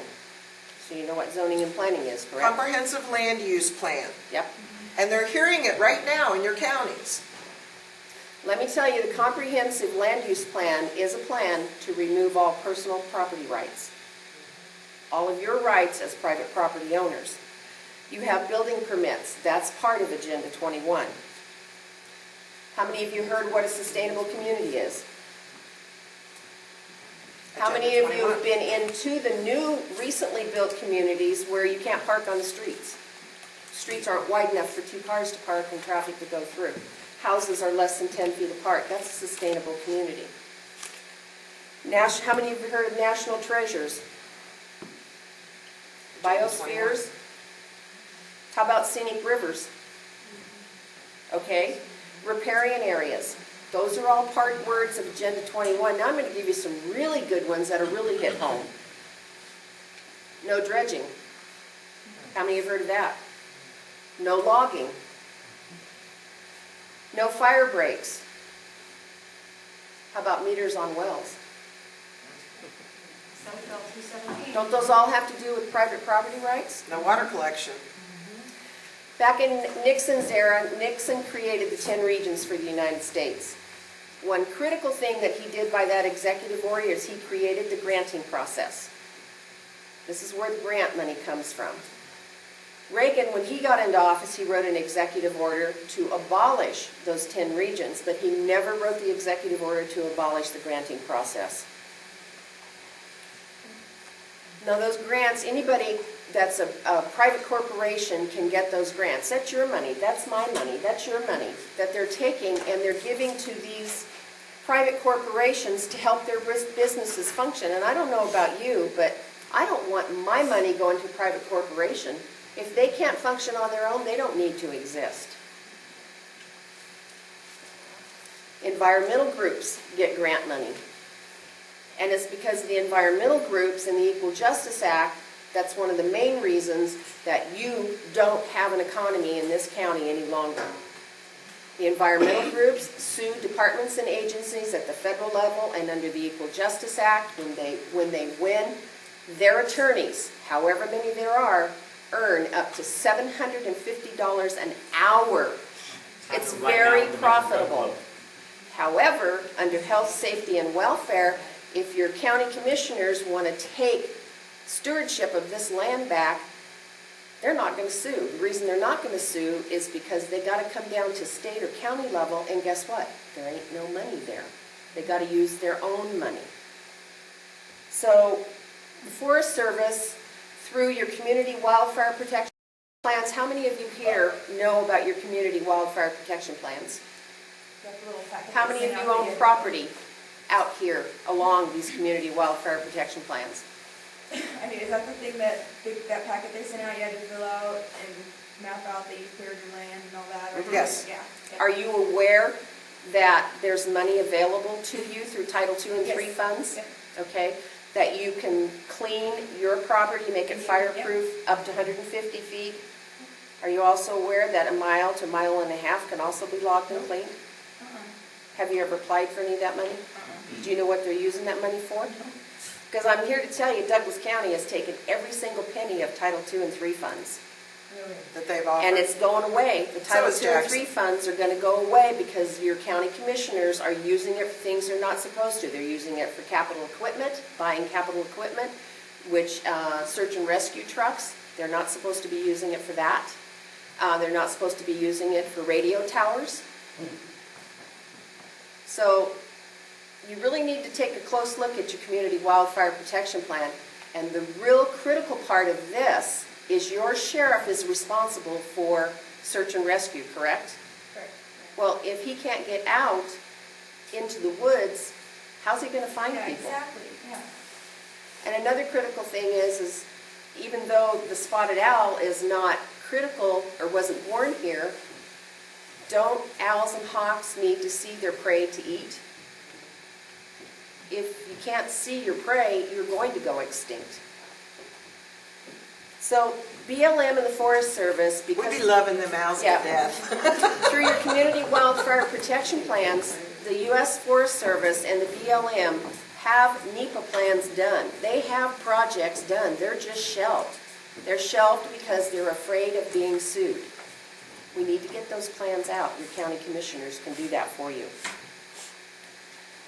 Agenda 21 is the total and complete dismantling of all private property rights. It also gives your county legislators the authority to put the money that they have wherever they want to put it. And right now, Josephine County is almost going bankrupt. Coos County will be bankrupt by July. And so, or excuse me, Curry County. So what's that doing to your sheriff's office? What's it doing to your deputies that you guys need out here to back up your city police officers? There is a solution. There is a solution to Agenda 21. And that's the county commissioners, if they have the courage to take back the stewardship of their land. And you got a brand new county commissioner that went to our training, and I'm going to let Ray give you a little bit of what we're about as far as NCSA goes. You've got a county commissioner that went to our training. He knows the jurisdiction. Why isn't he jumping on this? Why isn't he coming out to the communities and talking to you guys and telling you that there's a way to put your communities back to work? Not only did Doug Bridenthal come to that meeting, but so did Sheriff Winters, undersheriff. And so he's well aware of the plan too. Then we held another meeting in Josephine County where we had a lot of people show up and learn more about the program. Basically what the program boils down to is educating your elected officials on what their jurisdiction and authority is. Okay? And Loma touched a little bit on the difference of authority and power. All right? And again, we are a government of limited authorities. However, it is up to us to keep them in check. What we have to remember is we're the parents of this child running amok, okay? And it's time to take them out back of the woodshed, whoop their ass good, and put them back in the seat. And by that, I mean we have got to start unelecting them. You have got to get involved on a county level. It is the only place that we have the ability to make real and lasting change. The other thing too is with strong counties, you have strong nullification of states that have run amok and federal governments that have run amok. Okay? That's your last check and balance before it comes to us taking up arms as the private militia. Let me tell you something. If